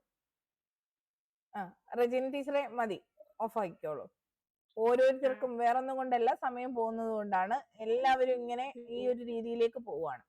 അപ്പൊ റിച്ചാർഡ് ലോവിന്റെ തന്നെ അഭിപ്രായത്തില് നമ്മൾ ഈ നാച്ചുറൽ ഡെഫിസിറ്റ് ഡിസോർഡറിനെ മറികടക്കാനായിട്ട് 2-3 കാര്യങ്ങൾ അദ്ദേഹം പറയുന്നുണ്ട്. ഒന്ന്, ഔട്ട്ഡോർ ഗെയിംസ്. നിങ്ങൾ ഉദ്ദേശിച്ച കാര്യം തന്നെയാണ്, പക്ഷെ അതിനെ ഇങ്ങനെ ഒന്ന് ചുരുക്കാൻ നിങ്ങളെ കൊണ്ട് എന്തുകൊണ്ട് പറ്റിയില്ല എന്ന് എനിക്ക് അത്ഭുതമാണ്. ഈ ഓരോ കാര്യവും നിങ്ങൾ ഇങ്ങനെ പോയിന്റ് ഇല്ലാതെ വലിച്ചഴിച്ചോണ്ട് പോകും. ഒരു കാര്യം തന്നെ പറഞ്ഞിട്ട് അത് ഇങ്ങനെ എന്ന് പറഞ്ഞ് അങ്ങ് പോകും. നിങ്ങൾ ഒത്തിരി സംസാരിക്കണമെന്ന് ഞാൻ തന്നെയാണ് പറഞ്ഞിട്ടുള്ളത്. പക്ഷെ ആ സംസാരിക്കുന്നത് നിറച്ച് പോയിന്റ്സ് വേണം. ഒരു കാര്യം തന്നെ വലിച്ചു നീട്ടി കൊണ്ടുപോകാനല്ല ഞാൻ ഈ പറയുന്നതിൽ പോയിന്റ്സ് ഉൾപ്പെടുത്തി നീട്ടി പറഞ്ഞോളൂ. അപ്പോൾ എന്താണ്? ഔട്ട്ഡോർ ഗെയിംസ് പ്ലാൻ ചെയ്ത് നടപ്പിലാക്കുക. അത് സ്കൂളിലും കൃത്യമായി ചെയ്യേണ്ടതാണ്. കുട്ടികൾക്ക് പുറത്തേക്ക് ഇറങ്ങി നല്ല വായു ശ്വസിച്ച്, ശുദ്ധവായു ശ്വസിച്ച്, പ്രകൃതിയുമായി ഇണങ്ങി കളിക്കാനുള്ള അവസരങ്ങൾ ഒരുക്കി കൊടുക്കുക. ശുദ്ധവായുവിന് ബ്രെയിൻ ഡെവലപ്മെന്റുമായിട്ട് അഭേദ്യമായ ബന്ധമാണുള്ളത്. ശുദ്ധവായു ലഭിക്കുന്ന ക്ലാസ് റൂമും ഒരുക്കണം എന്ന് നമ്മൾ പറയുന്നുണ്ട്. അതും പ്രകൃതിയോട് ഇണങ്ങത്തക്ക രീതിയിൽ വേണമെങ്കിൽ നമുക്ക് നിർമ്മിക്കാം. അടുത്തത് അദ്ദേഹം പറയുന്നത് പിന്നെ എന്താണ്, നേച്ചറിനെ കുറിച്ച് പഠിക്കാനുള്ള അവസരം കൊടുക്കുക എന്നുള്ളതാണ്. ഇപ്പൊ പ്രകൃതിയെ കുറിച്ച് പഠിക്കാനുള്ള അവസരം, അതിപ്പോ ബിന്ദുജി ടീച്ചറൊക്കെ പറഞ്ഞതുപോലെ നമ്മുടെ പാഠപുസ്തകത്തിൽ അത് ഓൾറെഡി ഉണ്ട്. പക്ഷെ അതിനെ പ്രകൃതിയുമായി ഇണക്കി തന്നെ പഠിപ്പിക്കുക. ക്ലാസ്സിൽ ഇരുന്ന് സ്ഥിരാവിന്യാസം പഠിപ്പിക്കുന്നതും നമ്മൾ പ്രകൃതി നടത്തത്തിന് പോയി ജീർണിച്ച ഇലകളൊക്കെ എടുത്ത് അത് നോക്കി സ്ഥിരാവിന്യാസം മനസ്സിലാക്കുന്നതും തമ്മിൽ വ്യത്യാസമുണ്ട്. അതുപോലെ തന്നെ നമ്മൾ പിന്നെ ചുറ്റുപാട് ഇറങ്ങി ചെന്ന് കാര്യങ്ങൾ ചെയ്യുന്നതും ക്ലാസ്സിൽ ഇരുന്ന് ICT സാധ്യത ഉപയോഗിച്ച് ചെയ്യുന്നതും തമ്മിൽ വ്യത്യാസമുണ്ട്. അപ്പൊ അതുകൊണ്ട് നേച്ചറിനെ കുറിച്ച് നേച്ചർ എഡ്യൂക്കേഷൻ, പ്രകൃതി പഠനത്തിന് അവസരം ഒരുക്കുക. പ്രകൃതിയെ നിരീക്ഷിച്ചും കണ്ടും പഠിക്കാനുള്ള അവസരം ഒരുക്കുക, അനുഭവിച്ചറിയാനുള്ള അവസരം ഒരുക്കുക. അടുത്തത്, നേച്ചറുമായിട്ട് ബന്ധപ്പെട്ട ഫാമിലി ടൈമിനുള്ള അവസരം കൊടുക്കാം. ഫാമിലി നേച്ചർ ടൈം കൊടുക്കാം. കുടുംബവും പ്രകൃതിയും ആയിട്ട് ഇടപഴകിയുള്ള കുറച്ച് സമയം, അത് കുട്ടിയും കുടുംബവും പ്രകൃതിയുമായി ഇടപഴകി സമയം ചെലവഴിക്കുമ്പോൾ അവര് തമ്മിലും നല്ല ബോണ്ടിങ് ഉണ്ടാവും. ക്വാളിറ്റി ടൈം അവിടെ വിനിയോഗിക്കപ്പെടും. കുറച്ച് സമയം ഈ ഗാഡ്ജറ്റ്സ് ഒക്കെ മാറ്റി വെച്ചിട്ട്, നമ്മളുടെ ഫോണും ലാപ്പും എല്ലാം മാറ്റി വെച്ച് കുറച്ച് സമയം കുട്ടികളുമായിട്ട് ഇരുന്ന് സംസാരിക്കുക. നല്ല വായു ശ്വസിച്ച് നല്ല ഇടത്ത് പ്രകൃതി രമണീയമായ സ്ഥലങ്ങൾ അതിന് തിരഞ്ഞെടുത്ത്, അല്ലെങ്കിൽ ഒന്നും വേണ്ട, കുട്ടികളുമായി നടക്കാൻ പോവുക. ഇവിടെ ഞാൻ നമ്മുടെ ഈ ക്ലാസ്സിന്റെ പ്രശ്നങ്ങൾ വരുന്നതിന് മുമ്പ് കൃത്യമായിട്ട് ഒരു സമയം 6 മണിന്നൊരു ടൈം ഉണ്ടെങ്കിൽ ഞാനും മോനും ഞങ്ങളുടെ നേരെ ഓപ്പോസിറ്റ് ഒരു ചിറയാണ്. ചിറയ്ക്ക് ചുറ്റും നടക്കാൻ സ്ഥലമുണ്ട്. ഞങ്ങൾ ഈ പരിസരവാസികളെല്ലാം അവിടെ ഒരുപാട് പേര്, മിക്ക വീടുകളിൽ നിന്ന് ഒരാളെങ്കിലും വെച്ച് വരും. ഞങ്ങൾ കുറച്ചു പേര് അവിടെ ഇരുന്ന് കാര്യങ്ങളൊക്കെ പറയും, നടക്കും. കുട്ടികളുണ്ടെങ്കിൽ അവരവിടെ ഡാൻസ് പാട്ടൊക്കെ ഇട്ട് കൊടുത്ത് അവർ ഡാൻസ് ചെയ്യും. ചിറയ്ക്ക് ചുറ്റും നടക്കും. സൈക്കിൾ ഉണ്ടെങ്കിൽ സൈക്കിളും, മോനും സൈക്കിളൊക്കെ കൊണ്ടുപോയി ചിലപ്പോൾ ചവിട്ടും. അങ്ങനെ ഓരോ ദിവസവും ഓരോ പ്രവർത്തനമായിരുന്നു. ഷട്ടിൽ കളിക്കും. അപ്പൊ ഇത് ചെയ്തപ്പോൾ ഉണ്ടായ ഒരു വലിയ മാറ്റം മോനിലും എന്നിലും ഉണ്ടായ മാറ്റമുണ്ട്. നമ്മൾ ആ ടൈം ആകുമ്പോൾ നമുക്ക് വെപ്രാളമാണ്, എല്ലാം തീർത്ത് നമുക്ക് പോകണം. അത് പോകുന്നത് ശുദ്ധവായു ശ്വസിച്ച് കുറച്ചു നേരം ഇരുന്ന് നല്ല സൗഹൃദാന്തരീക്ഷം ഉണ്ടാക്കി. അതുകൊണ്ട് ഈ നാടിന് തന്നെ ഗുണമുണ്ടായ കാര്യങ്ങളുണ്ട്. ഈ നാട്ടുകാരെല്ലാം ആ ചിറക്കരയിലേക്ക് വന്ന് അവിടെ ഇരിക്കുന്നത് കൊണ്ട് മറ്റ് സാമൂഹിക വിരുദ്ധരുടെ കടന്നുകയറ്റം ഇല്ലാണ്ടായി. മുമ്പ് ഇവിടെയൊന്നും ഇങ്ങനെ ആയിരുന്നില്ല. അപ്പൊ അങ്ങനെയുള്ള ഒരുപാട് ഇതുമായിട്ട് ബന്ധപ്പെട്ട് ഒരുപാട് പോസിറ്റീവ്സ് ഉണ്ട്. കുട്ടികൾക്കാണെങ്കിലും വളരെ എനർജറ്റിക് ആയിട്ട് അവരുടെ പ്രവർത്തനങ്ങളെല്ലാം പെട്ടെന്ന് ചെയ്ത് തീർത്ത് പഠിക്കാനുള്ള കാര്യങ്ങളെല്ലാം ഒതുക്കി 6 മണി എന്നുള്ള ടൈമിൽ പുറത്തേക്ക് പോകാൻ റെഡി ആയിട്ടിരിക്കും. സമൂഹവുമായിട്ട് നല്ല ഇടപഴകലുകൾ ഉണ്ടായി, നല്ല സൗഹൃദങ്ങൾ ഉണ്ടായി. അങ്ങനെ ഒരുപാട് മാറ്റങ്ങൾ എനിക്ക് നോക്കി കാണാൻ പറ്റിയിട്ടുണ്ട്.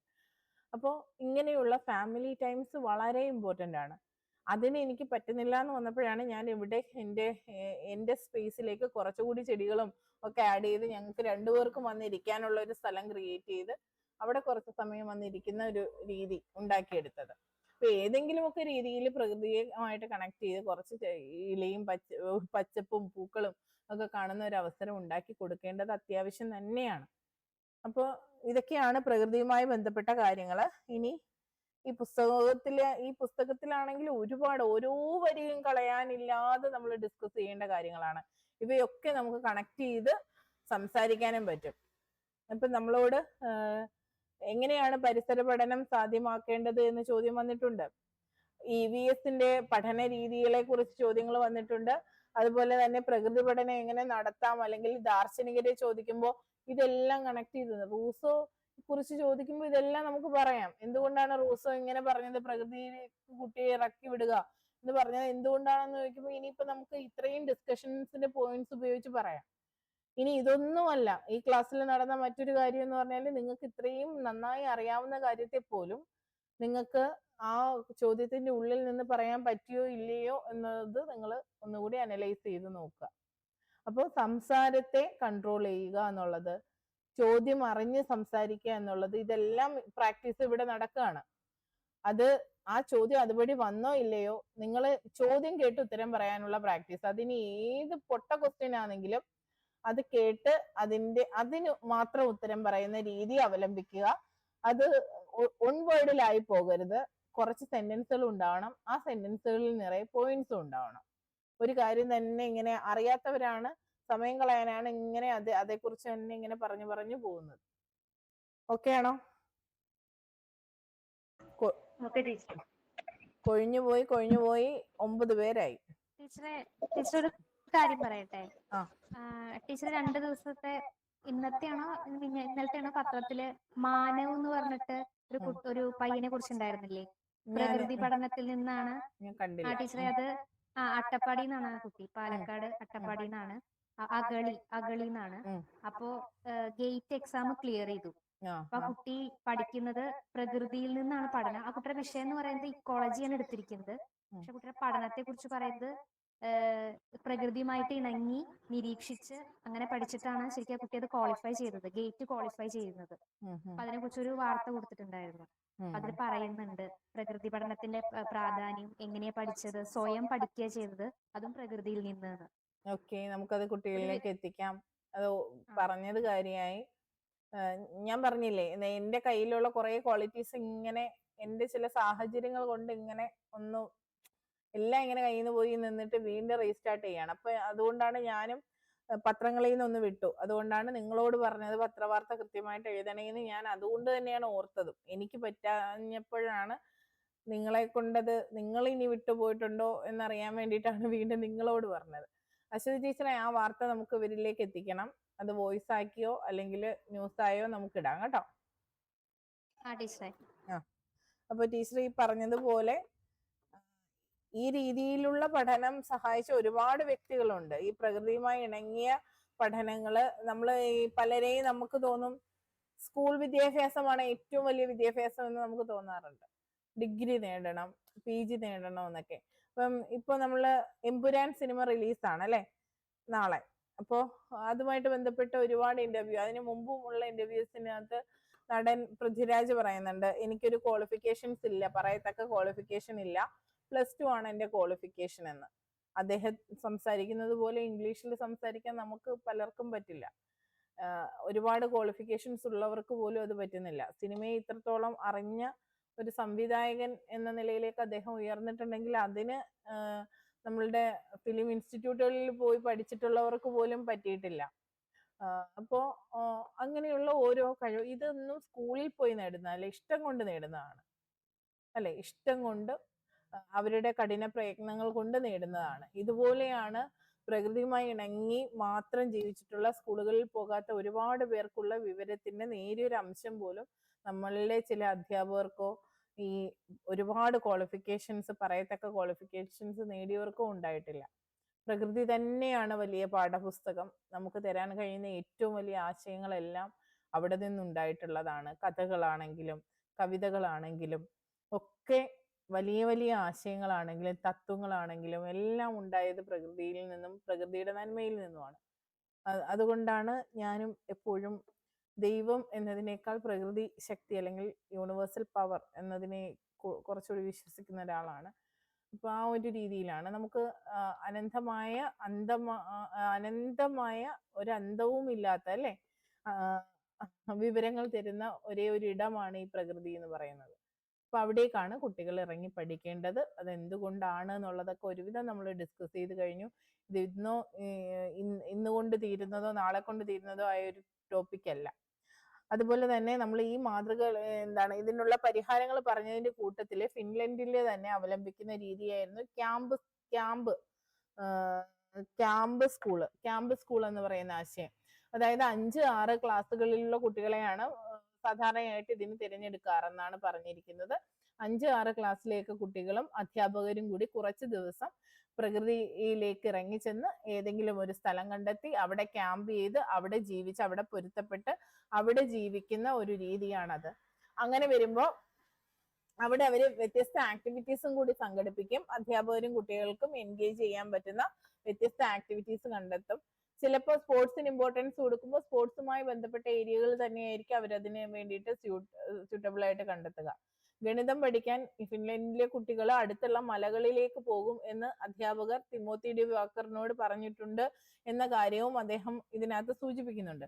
അങ്ങനെ അവരുടെ പല വിദ്യാഭ്യാസ രീതികളും നമ്മൾ അറിയേണ്ടതാണ്. അതേക്കുറിച്ചൊക്കെ ഒന്ന് മനസ്സിലാക്കി വെച്ചാൽ നമ്മൾ വെറുതെ ആരോ ക്രിയേറ്റ് ചെയ്തിട്ടുള്ള പാഠ്യപദ്ധതിക്കുള്ളിൽ നിന്ന് പഠിപ്പിക്കാനോ പുസ്തകത്തിൽ ഉള്ളിൽ നിന്ന് പഠിപ്പിക്കാനോ ഉള്ള അധ്യാപകരായി തീരാതെ ഇത്തരം ലോകത്ത് നടക്കുന്ന വിദ്യാഭ്യാസവുമായി ബന്ധപ്പെട്ട ഒട്ടുമിക്ക കാര്യങ്ങൾ ഉൾക്കൊണ്ട് നമ്മളുടേതായ ശൈലി രൂപീകരിച്ച് അതിനകത്ത് നിന്നുകൊണ്ട് പഠിപ്പിക്കാനും കൂടി ശ്രമിക്കണം. ഇതിന് അറിവുകൾ നല്ലതാണ്, കണ്ടെത്തലുകൾ നല്ലതാണ്. ഇവയൊക്കെ ഒന്ന് മനസ്സിലാക്കി വെക്കുക കേട്ടോ. ഓക്കെ, അപ്പൊ ഇന്ന് ഇത്രയൊക്കെ മതി. ക്ലാസ് അവസാനിപ്പിക്കുകയാണ്. ഓക്കെ അല്ലേ? ഞാൻ വിളിക്കാത്ത ആരെങ്കിലും ഉണ്ടോ കൂട്ടത്തിൽ? എല്ലാരും സംസാരിച്ചു. ഇപ്പൊ സ്ക്രീനിലുള്ള എല്ലാരും സംസാരിച്ചു അല്ലേ? ഓക്കെ, ഇനി കുറച്ചു പേരെ പിടിക്കാനുണ്ട്, ഈ പറയാതെ മുങ്ങിയവരെയൊക്കെ.